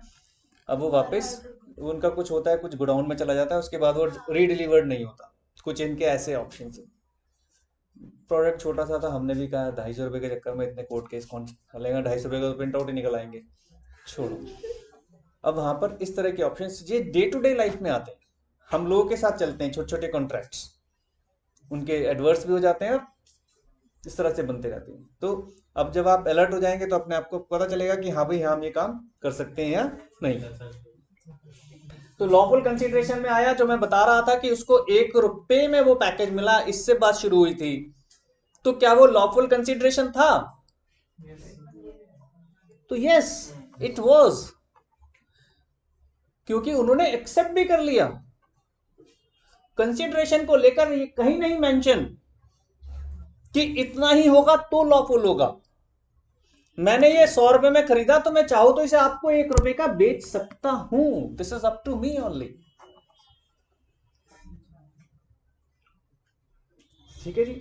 हाँ, अब दूसरी चीज पर आते हैं, इसको रिवर्स दूसरे तरीके से सिखाता हूं। मैंने कहा कॉन्ट्रैरी भी चलता है। लॉ के अंदर इंटरप्रिटेशंस का बहुत खेल होता है बेटा, इंपॉर्टेंट ध्यान रखना। आप अगर प्रॉपर्टी खरीदने जाते हैं, प्रॉपर्टी की बात कर रहा हूं मैं, अगर आप प्रॉपर्टी खरीदने जाते हैं तो पुराने जमाने में हम कितने रुपए की भी प्रॉपर्टी खरीद लेते थे, कोई टेंशन नहीं थी। आज एक सर्कल रेट डिसाइड कर दिया गया। सर्कल रेट मतलब क्या होता है? आप सेक्सराय बैठे हैं, सेक्सराय के अपना एक सिस्टम होगा, अथॉरिटी वगैरह सब कुछ होगा। उन्होंने एक प्राइस फिक्स कर दिया है कि सेक्सराय में अगर इतने बड़ा प्लॉट है या इतना बड़ा फ्लैट है तो उसका ये प्राइस होगा। किसने फिक्स कर दिया? गवर्नमेंट अथॉरिटीज ने। अब आप उससे नीचे की डील नहीं कर सकते। अगर आप उससे नीचे का डील करते हैं तो वो अनलॉफुल कंसीडरेशन कहलाता है। वो कंसीडरेशन में आपका प्रॉब्लम हो गई कि अब वो वहां पर नहीं है, तो आपको पेमेंट एक्यूरेट करनी उस वक्त जरूरी है। वो कंसीडरेशन की बात आ रही है। अभी इसमें एक लॉफुल वाला वर्ड भी जोड़ते हैं। कंसीडरेशन समझ गए? यहां पर आ रही है बात एडिक्वेसी की, कि वो एडिक्वेट कंसीडरेशन है या नहीं। तो हर जगह ये फिक्स नहीं है, प्रॉपर्टीज के मैटर में सरकार की तरफ से फिक्स हो गया है। अब इसके अंदर लॉफुल वाला कॉन्सेप्ट जोड़ते हैं, अनलॉफुल। मैंने कल एग्जाम्पल दिया था लास्ट क्लास में कि मैं आपसे खरीदना चाहता हूं आपकी कार और बदले में आपको दे रहा हूं अपनी रिवॉल्वर। वो भी ऑलरेडी इलीगल ही है मान लो, तो क्या वो लॉफुल कंसीडरेशन कहलाएगा ना? मतलब ही नहीं बनता। तो इसलिए हमें बड़ा ध्यान रखना है, एक कंसीडरेशन की एडिक्वेसी, एक कंसीडरेशन का लॉफुल होना। तो देखो क्या कह रहा है। वैल्यूएबल कंसीडरेशन, मैंने वैल्यूएबल पर बताया है, वैल्यूएबल पर हम फोकस कर रहे हैं फिलहाल। A valuable consideration in the sense of law may consist either in some right, interest, profit or benefit accruing to one party, or some forbearance, detriment, loss or responsibility given, suffered or undertaken by the other। बहुत सारी बातें बोल दी इसने। इस बहुत सारी बातों का मीनिंग क्या है? मैंने आपसे कार खरीद ली, अब कार के प्लस माइनस सब किसके? मेरे।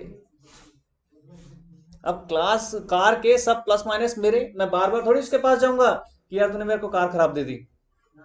एक बार डिसाइड हो गया, खत्म। जब कंसीडरेशन हो गया तो कंसीडरेशन के बाद सारे दुख सुख सब मेरे हो गए उसके। अब कार अच्छी है तो भी मेरी, और कार अच्छी नहीं है तो भी। ठीक है, तो जरा इसमें लिखिएगा, हम क्या लिख रहे थे अभी तक? क्या लिखा हमने? तो पहले इसमें लिखिए, पहला point adequacy of consideration, bracket में लिख लेना नॉट रिक्वायर्ड। मैं खुद ही बता रहा हूं, इसमें नहीं है वो मैं बता रहा हूं। होता है इंटरप्रिटेशन, ये मैं इसीलिए मैंने साथ भी लिखवा रहा हूं। एडिक्वेसी का मतलब क्या है कि क्या एडिक्वेट कंसीडरेशन है, नॉट रिक्वायर्ड, ये कोई जरूरी नहीं है। ठीक है, अभी प्रॉपर्टी वाले मैटर में बताएंगे। दूसरा, इसी के नेक्स्ट लाइन में लिख लो, it must be lawful. Consideration क्या होना चाहिए? लॉफुल होना चाहिए। ठीक है, हालांकि वो नीचे अगले वाले पॉइंट में इसको एक्सप्लेन कर रहा है।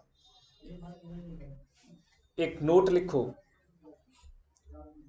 इन case of property, in case of property, मैं एक एग्जाम्पल के तौर पर भी इसे आपको लिखवा रहा हूं और समझदारी के तौर पर भी कि in case of property there must be an adequate consideration, there must be an adequate consideration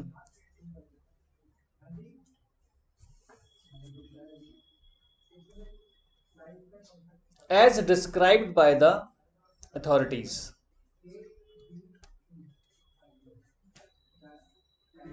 as described by the authorities, bracket में लिख लेना सर्कल रेट, इसको क्या बोलते हैं हम लोग, सर्कल रेट। फिर मैंने कहा बेटा इंटरप्रिटेशन का खेल है, लेकिन आपको भी यहीं तक जाना है। बहुत सारे केसेस में ऑब्जेक्शन लग जाती है अगर सर्कल रेट से अमाउंट कम है तो डील तक कैंसिल कर देते हैं कोर्ट की तरफ से कि ये गलत है, ये हो ही नहीं सकता। उसमें एक डाउट क्रिएट किया जाता है कि भाई कुछ ना कुछ गड़बड़ है तभी ऐसा हो रहा है, तो सर्कल रेट तो आपको देना ही पड़ेगा। ठीक है जी।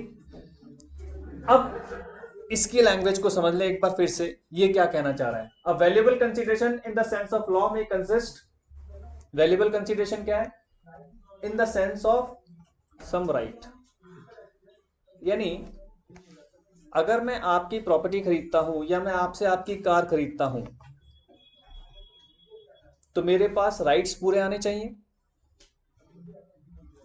राइट्स पूरे आने चाहिए, उसी को कहते हैं वैल्यूएबल कंसीडरेशन।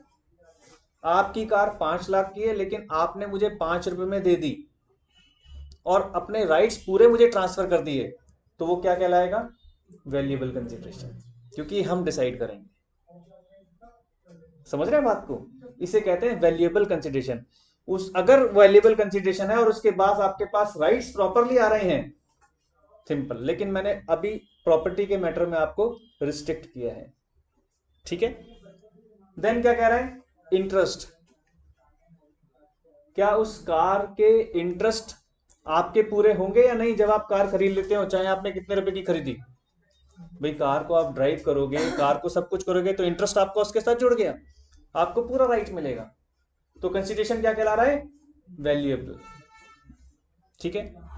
फिर क्या कह रहा है, प्रॉफिट्स और बेनिफिट्स, बाय चांस आपने उस कार को रेंट पर लगा दिया तो उस कार से होने वाला बेनिफिट किसका होगा, उसी का तो होगा जिसने कार खरीद ली।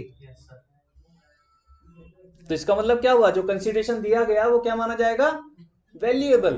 तो ये वैल्यूएबल कंसीडरेशन को इलैबोरेट कर रहा है कि किसी कंसीडरेशन को वैल्यूएबल कब माना जाएगा, जब उसके राइट्स ट्रांसफर हो गए, उसके बेनिफिट्स भी ट्रांसफर हो गए, किसके पास, बायर के पास। ठीक है जी। और क्या कह रहा है, लिख भी रहा है, अकॉर्डिंग टू वन पार्टी, यानी दूसरी पार्टी को वो ट्रांसफर हो गए। और सम फॉरबियरेंस, अब ये फॉरबियरेंस क्या है, एक एग्जाम्पल देता हूं, पहली बार सुनोगे तो लगेगा कि सर गलत है, लेकिन लॉ उसको डिफाइन करता है कि वो पॉसिबल है। मान लीजिए मेरे इसी इंस्टीट्यूट के बराबर में एक दूसरा इंस्टीट्यूट खुल रहा है ना, हम सुमित अरोड़ा क्लासेस चला रहे हैं, उसने मान लीजिए अमित अरोड़ा क्लासेस खोल दिया है किसी ने, सब बराबर में, इमेजिन कंपटीशन। हमने उसको ऑफर किया कि आप प्लीज यहां इंस्टीट्यूट ना खोलें, कोई धमकाया नहीं, कोई कुछ नहीं, सिंपल बातचीत की, रिक्वेस्ट की, and he agree to it कि ठीक है, मुझे भी लग रहा है कि नहीं खोलना चाहिए, but I want something in return. आप मेरे साथ ये कॉन्ट्रैक्ट कर रहे हो, ये कॉन्ट्रैक्ट हो रहा है कि यहां पर इतनी टेरिटरी के बीच में आप इंस्टीट्यूट नहीं खोलेंगे, वो एग्रीमेंट हो गया। अब मैंने क्या कहा, पहले बता रहा हूं कि फर्स्ट लुक में तो आपको लगेगा सर ये गलत है, ऐसे कैसे हो सकता है, वो कहीं भी कुछ भी करे, फ्रीडम है, बिल्कुल मैं मना नहीं कर रहा, लेकिन बात हुई है, बात होने के बाद एग्रीमेंट हुआ है, एग्रीमेंट के बाद अगर ये फिक्स हो जाता है कि ठीक है पे यू सम अमाउंट और आप यहां पर ना खोलें, और वो एग्रीड हो जाता है, तो ये भी एक लीगल कॉन्ट्रैक्ट है। बट आ क्या रहा है उसके अंदर फॉरबेरेंस, उसको रोका जा रहा है वो काम करने के लिए। अगर किसी काम को करने के लिए रोका जा रहा है लेकिन वो दोनों पार्टी एग्रीड हैं तो वो भी एक लीगल कॉन्ट्रैक्ट कहलाता है। ठीक है जी, उसमें कोई ये मत सोचना कि ऐसा कैसे पॉसिबल है, अगर वो एग्रीड है। हाँ, फिर वही बात इंटरप्रिटेशन कॉन्ट्रैरी, कि ऐसा काम ना हो रहा हो, ऐसा एग्रीमेंट ना हो रहा हो जिसकी वजह से कोई दूसरा लॉ इफेक्ट हो रहा है। वो कैसे, कि मैंने पुलिस वाले को ब्राइब दे दी कि भाई उसकी कंप्लेंट मत लिख, या उसको ब्राइब दे दी कि ये काम मत कर, ये गलत हो गया। अगर मैं किसी को उसकी एक्टिविटीज जो उसकी ऑफिशियल ड्यूटीज का पार्ट है उसको रोकने के लिए कुछ अनऑफिशियली कुछ एग्रीमेंट करता हूं, ब्राइब देना तो वैसे भी अनऑफिशियल है, तो वो फिर कॉन्ट्रैक्ट वैलिड नहीं है। तो ये हमें ध्यान रखना होगा। तो ये धीरे धीरे आगे आएंगे, मैंने कहा ना सब चैप्टर्स के अंदर आगे आगे हम पढ़ेंगे। अभी एक मोटा मोटा आपने समझना है। तो मोटा मोटा आप क्या समझे, अभी क्या आया इसके अंदर कि फॉरबियरेंस का मीनिंग क्या बता रहा है, कि अगर हम किसी के साथ कोई ऐसा एग्रीमेंट करते हैं जिसमें उसको सिर्फ रिस्ट्रिक्ट किया गया है कि आप ये काम ना करें या इस लिमिटेशन में ना करें, इस टेरिटरी में ना करें, तो उससे होने वाला कोई भी कॉन्ट्रैक्ट वैलिड है। उसके बदले में कंसिडरेशन अगर जा रहा है, फिर चाहे वो 1 रुपये हो चाहे 10 रुपये, ठीक है, वैसे ही मान गया तो फिर तो कोई दिक्कत ही नहीं है। लेकिन वो कह रहा है नहीं, आई चार्ज समथिंग, तो फिर हम भी कहेंगे ठीक है एग्रीमेंट कर लेते हैं। तो वो एग्रीमेंट क्या है, वैलिड फॉरबियरेंस।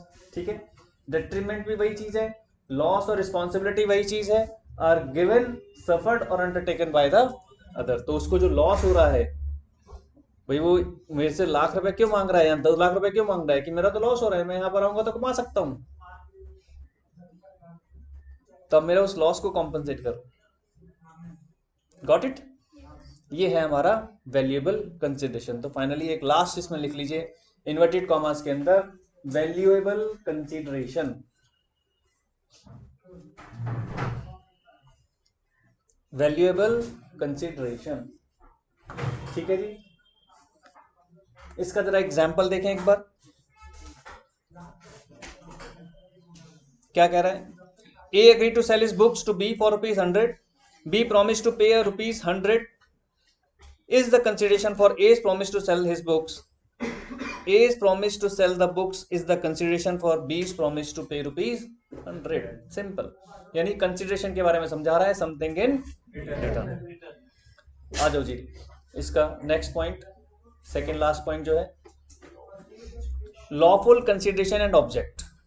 हमारा हालांकि लॉफुल कंसिडरेशन हम ऊपर लेकर जा चुके हैं, लेकिन आप लिख लीजिए इसको एक साथ, lawful consideration and object.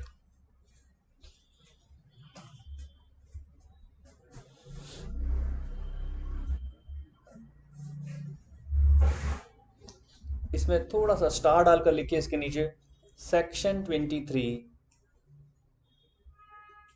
Arrow डालकर उसके सामने लिखो, whatever unlawful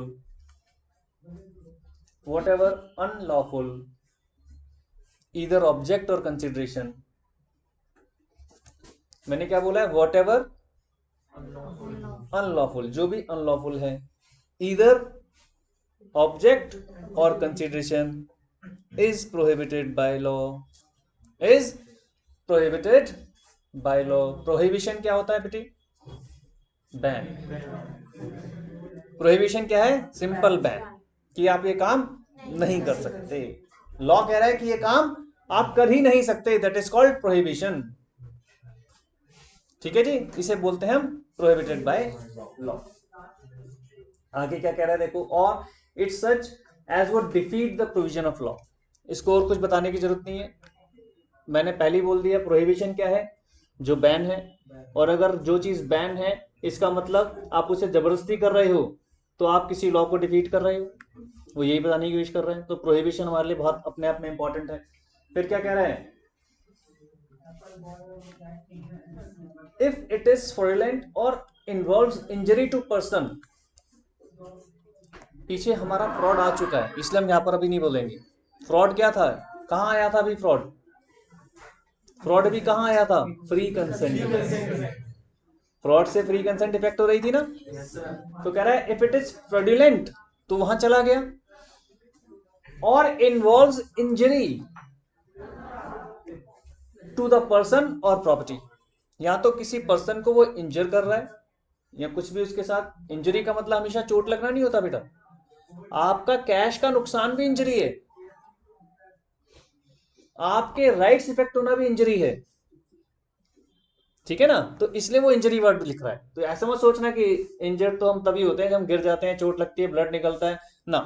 that is not only the injury, वो आपकी फिजिकल इंजरी है। यहां पर क्या है, लिखो क्या बोल रहा है, इंजरी टू पर्सन और प्रॉपर्टी।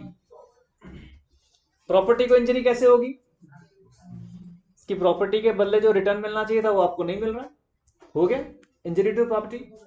ठीक है जी, आगे क्या कह रहा है, और अनदर और court regards it as immoral और अपोज्ड पब्लिक पॉलिसी। तो आपने लिखना है ब्रैकेट में एक लिखो, इमोरल और opposed to public policy.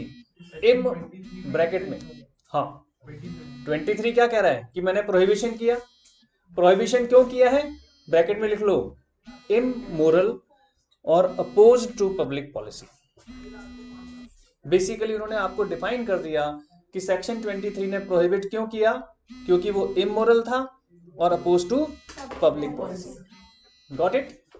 Example 4 देखें क्या कह रहा है, एग्जाम्पल 14 क्या कह रहा है।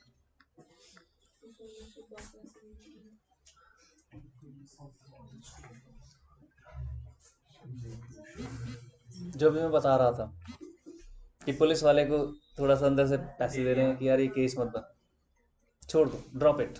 तो क्या कह रहा है, a promise to drop prosecution instituted against B for robbery and B promises to restore the value of the things taken, the agreement is void.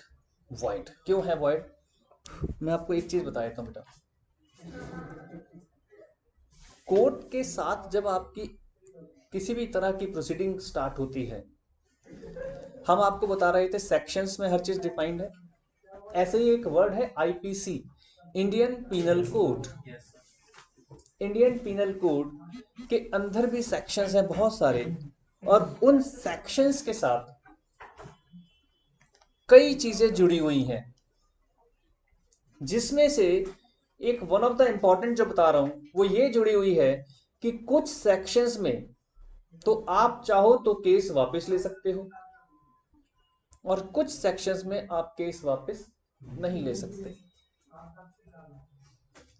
ये आपको ऐसे पता नहीं चलेगा, ना मैं आपको लिस्ट बता सकता। देयर आर सैकड़ों सेक्शंस हैं, उन सैकड़ों सेक्शंस में से सैकड़ों के अंदर पॉसिबल है, सैकड़ों के अंदर पॉसिबल नहीं है। लेकिन वन ऑफ द इंपॉर्टेंट्स मैं आपको बता देता हूं कि जहां पर रॉबरी की बात आ गई, जहां पर रॉबरी, डकैती, मर्डर, रेप, इन तरह के कुछ सेंसिटिव केसेस के अंदर कोई चाहे तो भी केस वापस नहीं हो सकता।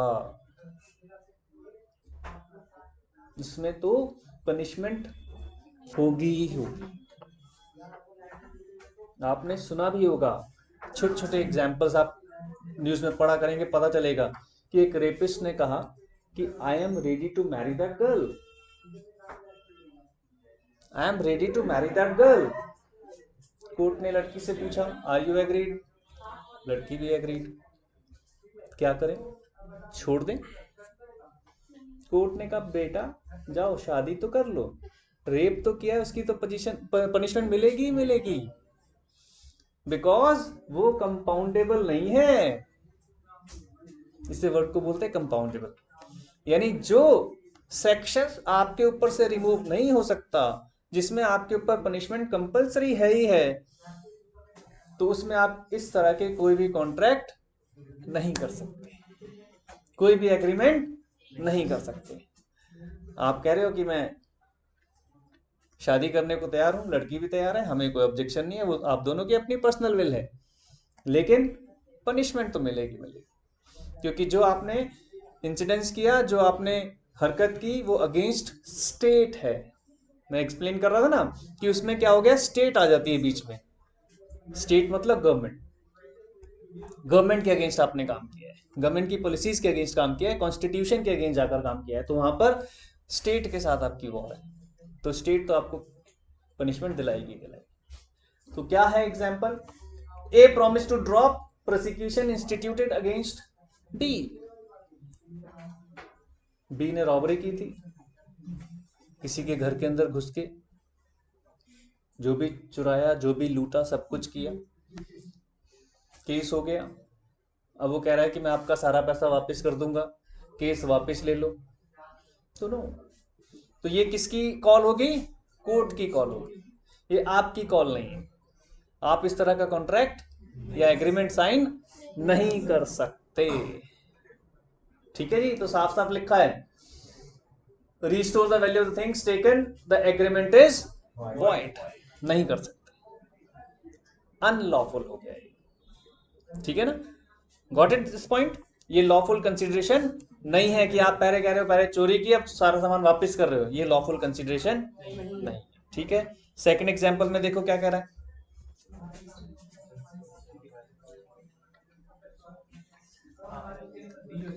कोकीन बेच रहे हैं भाई साहब, वो भी 100 किलोग्राम। इसमें एनडीपीएस एक्ट लगता है। तो ड्रग्स का जो केस हो गया, उसमें क्वांटिटी का भी खेल होता है, पहले बता देता हूँ। तो यहाँ पर वो डिफाइन नहीं करेंगे कितना। सच एग्रीमेंट इज इलीगल, साफ साफ कह रहा है कि ये तो एग्रीमेंट जो भी होंगे क्या होंगे? Illegal, as the consideration is unlawful. ठीक है जी, यानी जो भी एग्रीमेंट हो रहा है दोनों के बीच में कोकीन को लेकर, तो वो अनलॉफुल है। आ जाओ जी, last one, not expressly declare to be void. क्या हुआ? स्कूल फ्रेंड्स हो गया दोनों? नहीं, अभी दोस्ती हुई है? नहीं, वैसे पूछ रहा हूँ, मेरा कोई ऐसी इंटेंशन नहीं है। ये क्लासरूम्स ऐसे ही ऑप्शंस होते हैं जहाँ पर ऐसे ऐसे दोस्त बन जाते हैं कि कभी सोचा भी नहीं होता, अनइमेजिनेबल, है ना। आप कहाँ से? कानपुर से हो? अभी आए हो सीधा? पढ़ने के लिए आए हो? सीए पढ़ने के लिए आए हो? नहीं, शायद भगत सिंह कॉलेज। अच्छे कॉलेज। और आप दिल्ली से ही हो?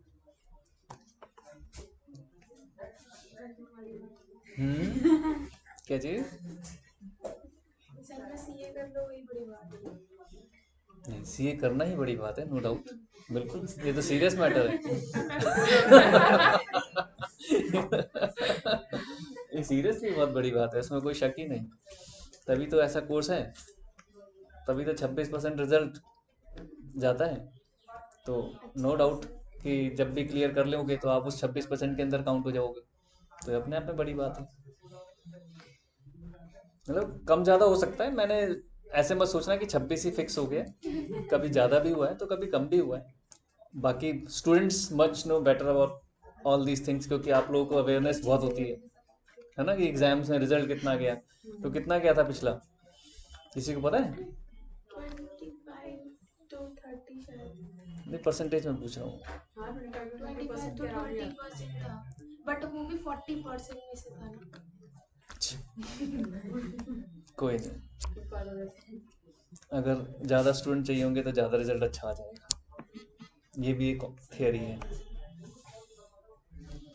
पीछे कोरोना के टाइम पे थोड़ा सा बच्चों का वो कम आउटपुट मिला है ना, तो अब रिजल्ट अच्छा आने के चांसेस हैं, ये जो अगले अटेम्प्ट्स हैं, क्योंकि कोरोना के बाद एकदम से स्कूल भी अब खुले, बच्चे भी अब जाकर, जो बच्चे एग्जाम्स में अपीयर ही नहीं हो रहे थे, तो अब एग्जाम में अपीयर हो रहे हैं, तो रिजल्ट्स जो अपीयर हो रहे हैं उनके लिए तो अच्छा आएगा ही आएगा, जहाँ तक मुझे पूरी उम्मीद है, क्योंकि स्टूडेंट्स चाहिए, कंपटीशन फिर हर जगह ही है, नो डाउट।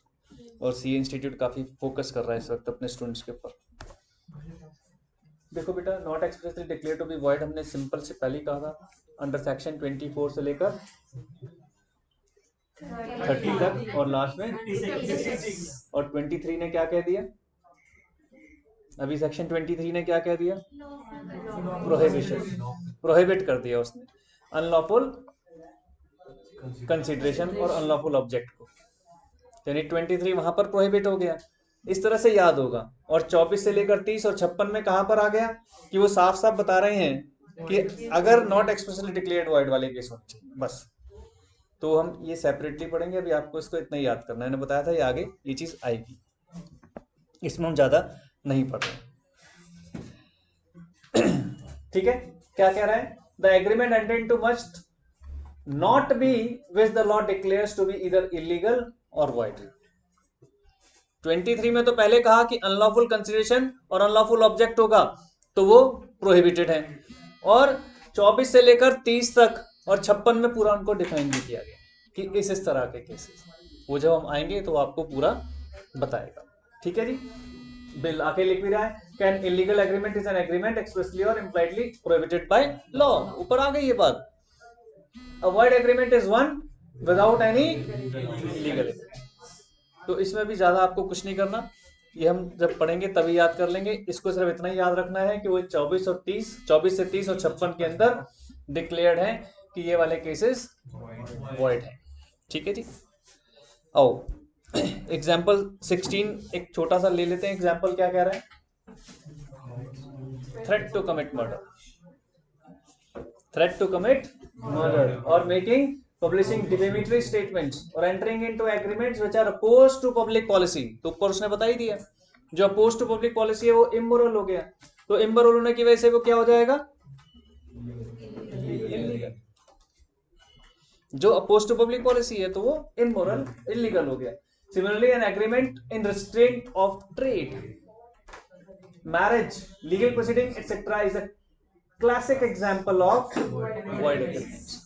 वही क्या कहना चाह रहा है? रिस्ट्रेंट, रोकना, बिजनेस करने से रोकना। बिजनेस करने से रोकना अपने आप में क्या है? इमोरल।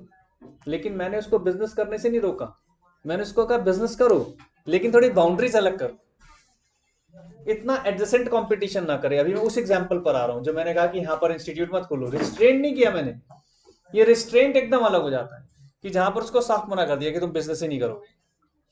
ऐसे बहुत सारे केसेस होते रहे इंडिया के अंदर, तो उसको उन्होंने पहले कह दिया कि वो क्या है?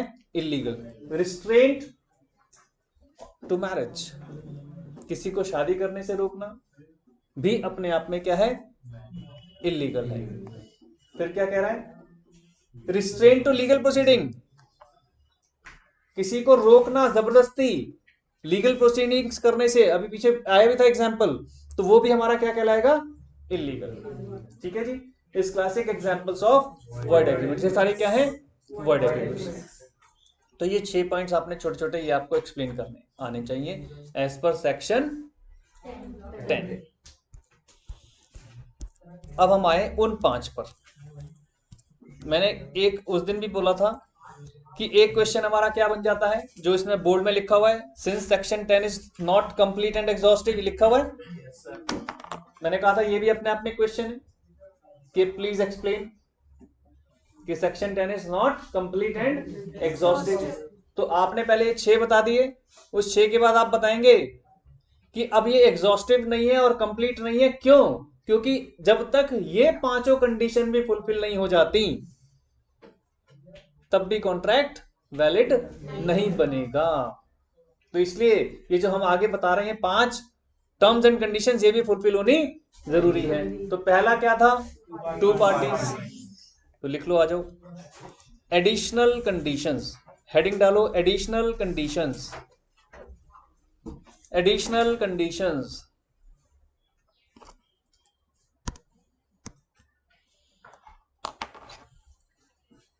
क्या है? पहला 2 पार्टीज। इसमें तो ज्यादा लिखने की जरूरत नहीं है, हमें पता ही है सबको कि 2 डिफरेंट पार्टीज का होना बहुत जरूरी है। ठीक है जी। एक ब्रैकेट में आप लिख लीजिए ईदर नेचुरल और आर्टिफिशियल। क्या 2 कंपनीज आपस में कॉन्ट्रैक्ट कर सकती हैं? तो वो क्या है? आर्टिफिशियल। तो ये ध्यान रखना है कि आप ये ना सोचें कि सिर्फ नेचुरल पर्सन ही कर सकते हैं।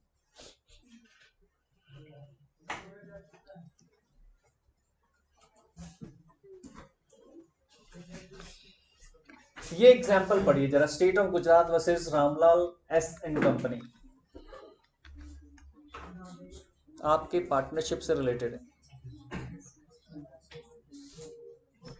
आपके थोड़ा सा कमेंट्स पर मैं चाहूंगा।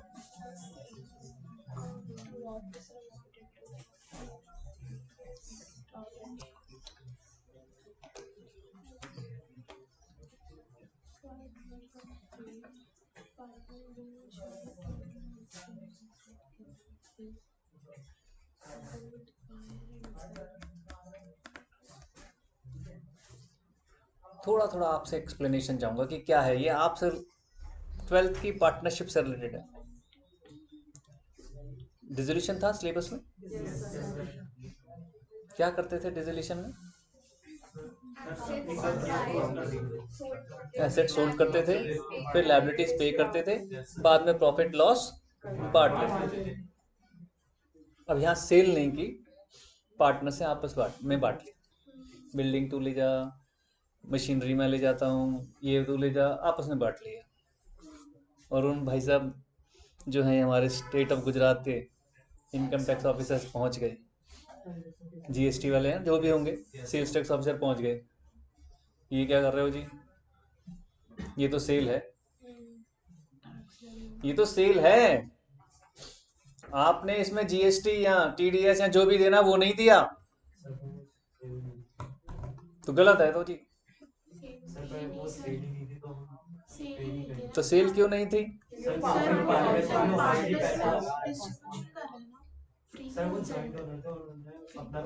हाँ, पार्टनरशिप की बजाय आपने ये जरूर बोलना है, because they were the honours of the properties, वो खुद ऑनर थे।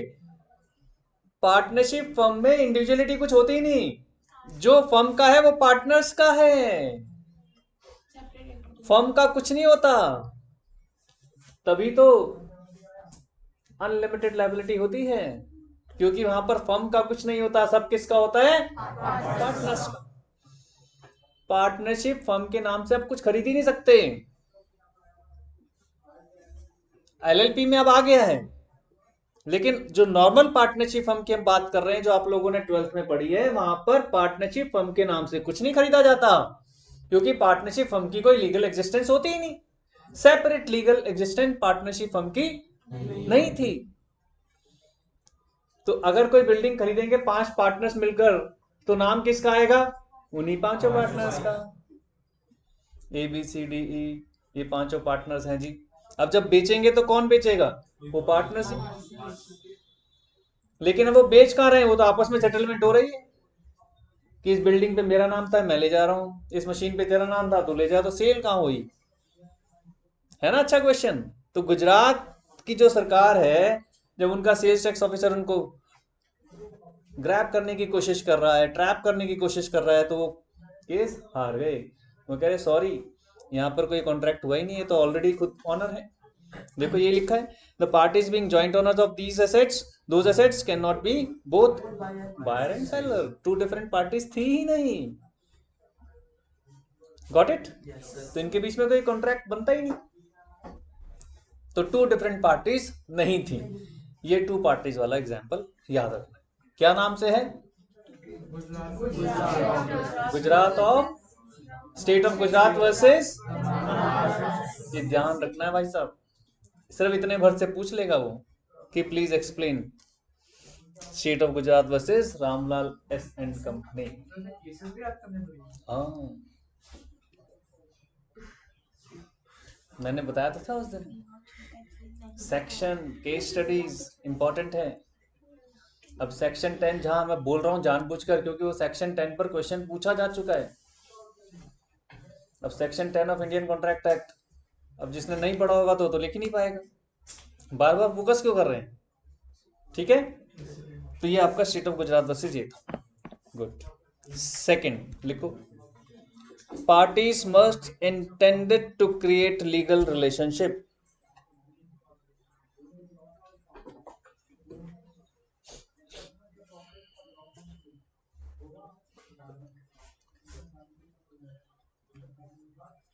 ब्रैकेट में लिख लीजिएगा, to avoid social agreements. Basically ये लाइन क्यों ऐड की गई कि टू अवॉइड सोशल एग्रीमेंट्स, यानी सोशल एग्रीमेंट्स नहीं होने चाहिए, इसलिए इंटेंशन आपस में दोनों पार्टीज की क्या हो, लीगल रिलेशनशिप क्रिएट करनी। ठीक है जी। अब सुनना बेटे, इसमें भी बहुत इंपॉर्टेंट केस है, ये जो मैं बता रहा हूँ ये ध्यान रखना है। तो लिख लिया उस वाले में आपने लिखा था केस का नाम, टू पार्टीज वाले में लिख लीजिए, टू पार्टीज वाले में केस का नाम लिख लीजिए तभी याद करोगे। State of Gujarat versus Ramlal, लिख लिया था ना? हाँ, जिसने लिख लिया, जिसने नहीं लिखा वो जरूर लिख लें। State of Gujarat versus Ramlal, भगवान राम के नाम से याद रखना। चमन लाल है, रमन लाल। चलो अब याद रहेगा ना, रामलाल है या रमन लाल है या चमन लाल है, याद रखना आपको क्या है, रमन लाल। ठीक है।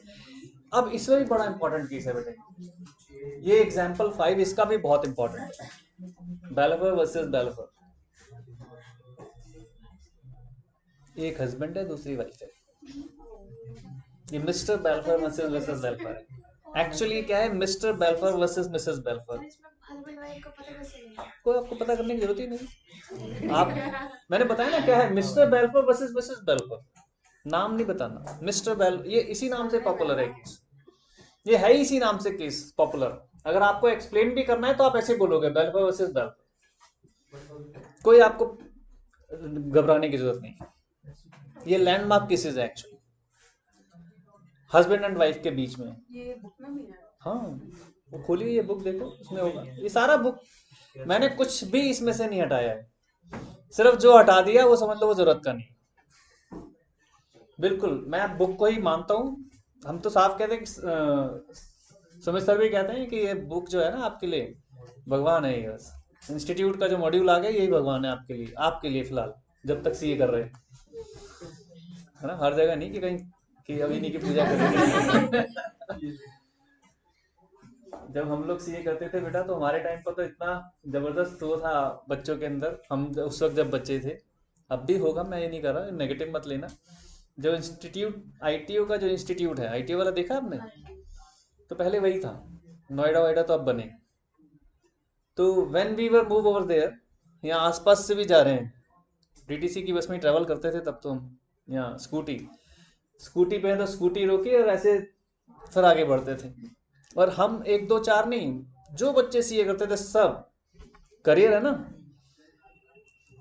भाई, मैं तो बनिया हूँ, हिंदू हूँ, हमारे यहाँ तो एक ही चीज सिखाई गई है, लक्ष्मी जी, है ना, लक्ष्मी जी है ये। और लक्ष्मी जी कैसे आएंगी, जब सीए की डिग्री आएगी। तो इसका मतलब लक्ष्मी जी को दिलाने के लिए सीए की डिग्री कहाँ से मिलेगी, आईटीओ के उस इंस्टीट्यूट के दरवाजे से। तो मंदिर कौन हो गया हमारे लिए, आईटीओ का इंस्टीट्यूट, वो हमारे लिए मंदिर था। तो जा रहे हैं तो वहां माथा जरूर टेकना है।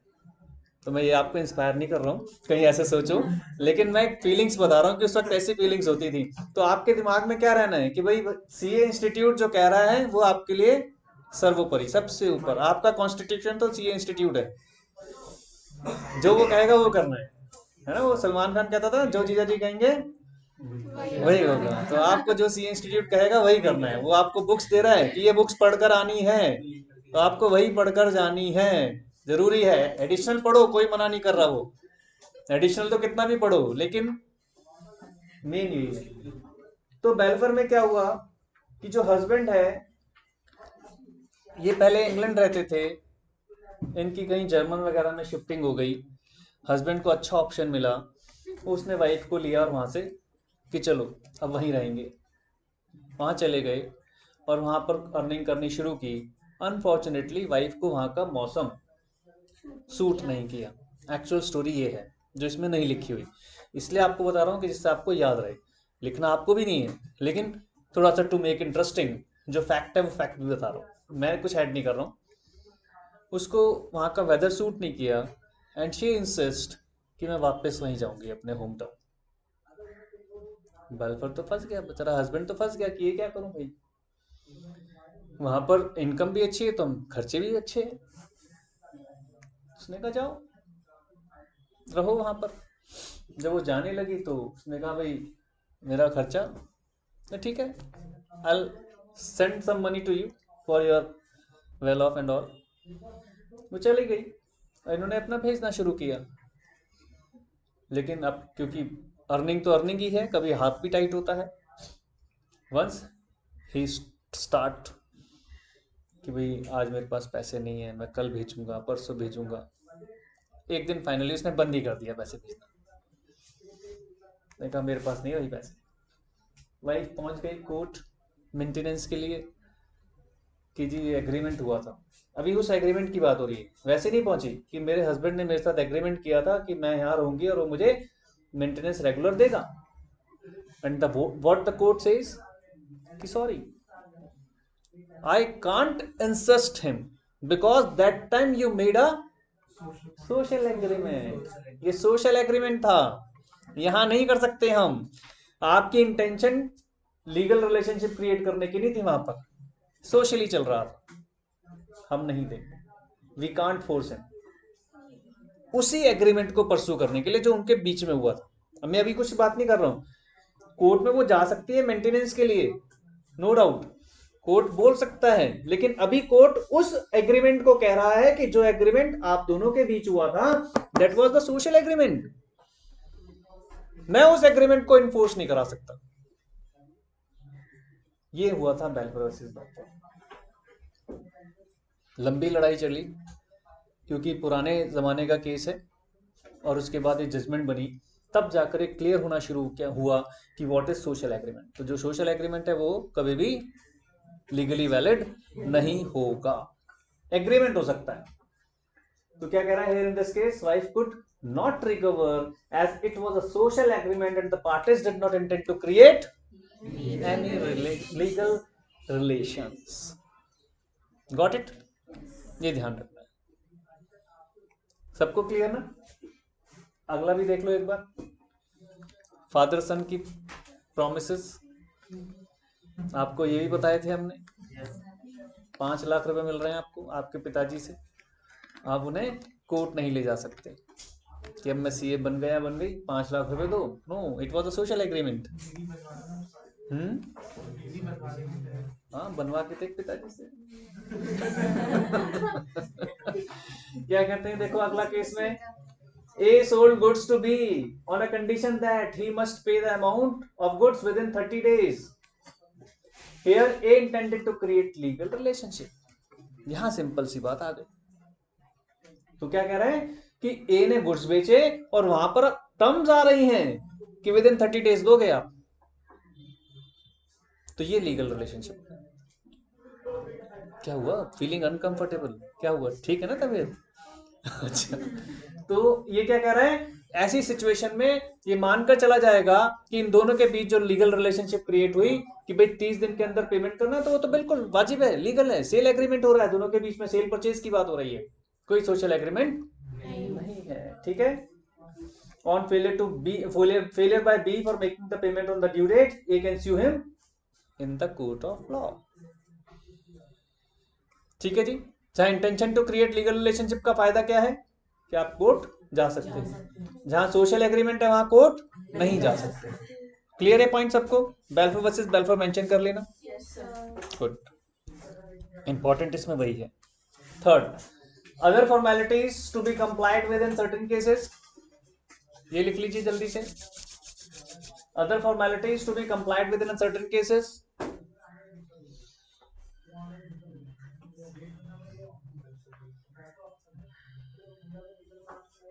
क्लास रिकॉर्ड हो रही है?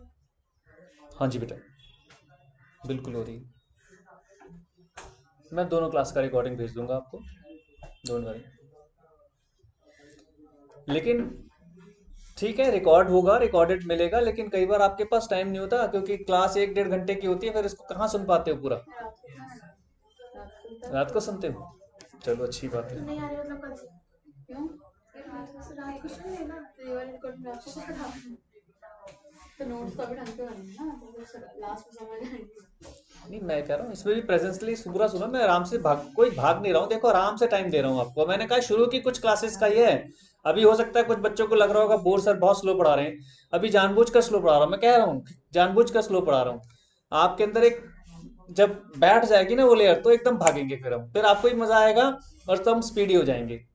मतलब ध्यान रखना ना इस चीज को कि अभी स्लो हम जानबूझ के इसलिए चल रहे हैं। देखो बेटा, यहाँ पर हमने पहले ही कह दिया था कि जब बिल्डिंग की बात आएगी, कार की बात आएगी, आप कार खरीदने के लिए आपको कुछ लीगल फॉर्मेलिटीज करनी जरूरी है।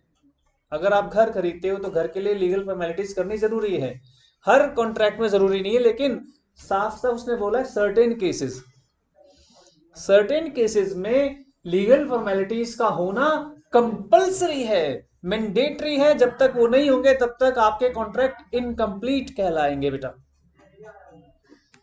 ठीक है, इसलिए वो सर्टेन वर्ड बोल रहा है, आपको और कुछ नहीं एक्सप्लेन करना। इन सर्टेन केसेस, फिर आप एग्जाम्पल्स में उनको लेकर आ सकते हो। Like when we make a deal between two parties for purchasing or selling of a property, it is compulsory to have certain legal formalities, है ना। क्योंकि अभी आपके लिए बड़ा हो जाएगा मैटर कि आपने भी इस तरह की डीलिंग नहीं की होगी, लेकिन इसके अंदर होता है बेटा, एक एग्रीमेंट टू सेल बनता है, या सेल डीड बोलते हैं, सेल डीड बनती है। जब तक वो नहीं बनेगा तब तक आपके नाम पेपर ट्रांसफर नहीं होंगे, तब तक आप लीगली ओनर नहीं कहलाएंगे। सेम फॉर कार, जब तक आपके पास आरसी नहीं आएगी आप कार के ओनर नहीं बनेंगे। अभी मैंने आपको एग्जांपल भी दिया था लास्ट क्लास में, अब देखो। अभी हाँ, कार वाला एग्जांपल शायद नहीं दिया था, आरसी वाला अभी देता हूँ। दिया था मैंने, क्या दिया था? ट्रांसफर नहीं करी, फिर उसने एक्सीडेंट कर दिया तो केस। अच्छा हाँ, बिल्कुल बता दिया इसका मतलब मैंने। तो उसमें यही हुआ कि फंस गया वो बेचारा, ऑनर भी फंस गया, उसके अगेंस्ट भी केस आ गया। कह रहा है contract of insurance is not valid. अब इसमें एक एग्जांपल इंश्योरेंस का ले रहा है। आपने कभी देखा है घर में कभी पेरेंट्स ने कोई इंश्योरेंस पॉलिसी ली हो? कार की ली होगी। तो इंश्योरेंस पॉलिसी कोई सी भी हो, चाहे व्हीकल की हो चाहे पर्सनल हो, कोई सी भी लो, डॉक्यूमेंट्स के बिना वो बात नहीं बनेगी। जब तक डॉक्यूमेंट्स आपके नाम का क्रिएट नहीं होगा तब तक आप कहलाओगे ही नहीं कि इंश्योर्ड है, चाहे आपके व्हीकल हो चाहे आप हो। आपके नाम का एक डॉक्यूमेंट बनता है, ठीक है। और जिस दिन वो डॉक्यूमेंट बनेगा उसी दिन से वो एलिजिबल हो जाएगा। नहीं बना, नहीं, आपने इंश्योरेंस एजेंट को पेमेंट कर दी लेकिन अभी आपके नाम का डॉक्यूमेंट नहीं बना, तो you will not be named as insured, आप इंश्योर्ड नहीं कहलाएंगे। लीगल फॉर्मेलिटीज का होना जरूरी है। तो सर्टेन केसेस में एग्जांपल लिख लो, insurance comma transfer of vehicle comma transfer of property. ये एग्जाम्पल है इसके, और डॉट डॉट डालकर लिखो स्टैट्यूटरी रिक्वायरमेंट्स। स्टैट्यूटरी मतलब होता है जो लीगल रिक्वायरमेंट्स है, जो लॉ ने कही है, उनको कहते हैं हम स्टैट्यूटरी रिक्वायरमेंट। देखो लिखा हुआ है, thus where there is any statutory requirement that contract is to be made in writing or in presence of witness or any law relating to the registration of documents must complied with। ये statutory requirements में आ जाता है, ठीक है जी। Fourth लिखो फटाफट, certainty.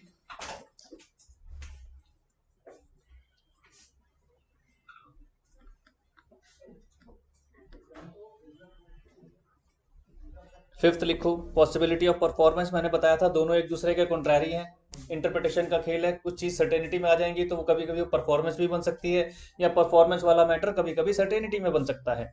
दोनों इसलिए दोनों एक साथ डिस्कस करेंगे, सर्टेनिटी और पॉसिबिलिटी ऑफ परफॉर्मेंस।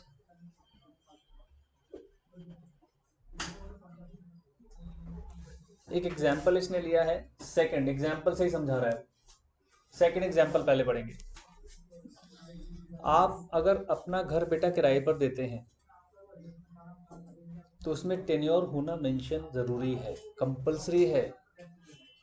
11 महीने, 1 साल, 2 साल, 3 साल, 10 साल मेंशन करना जरूरी है। अगर आप मेंशन नहीं करेंगे तो फिर वो इनकम्प्लीट हो गया, वो तो इंडेफिनिट हो गया, और इंडेफिनिट नहीं बना सकते, किसी भी कॉन्ट्रैक्ट को इंडेफिनिट नहीं बना सकते। हिंदुस्तान में दो तरह की प्रॉपर्टीज होती हैं, lease hold, free hold. Free hold जिसमें आप फ्रीली ऑनर बन गए for indefinite period of times, क्योंकि वो तो आपने खरीद ली, आपकी हो गई। लीज होल्ड होता है जिसमें गवर्नमेंट लीज पर देती है, और गवर्नमेंट के तरफ से वो जो लीज पर दी गई प्रॉपर्टीज, लाजपत नगर, कालका जी, मालवीय नगर, ऐसी कुछ एक प्रॉपर्टीज हैं, पटेल नगर, कुछ एक जगहों पर बहुत हैं। 99 ईयर्स की लीज है। आप अपने पेरेंट्स से पूछेंगे तो बताएंगे हाँ बेटा 99 ईयर्स की लीज है, क्योंकि वो भी नहीं इंडेफिनिट कर पाए, क्योंकि कॉन्स्टिट्यूशन में लिखा था आप कोई भी एग्रीमेंट इंडेफिनिट पीरियड के लिए नहीं कर सकते। तो लीज वहां 99 ईयर्स की थी। तो यहां पर वो क्या कह रहा है, देखो, XYZ limited agree to lease the land to mister A for indefinite years. No, you can't do it.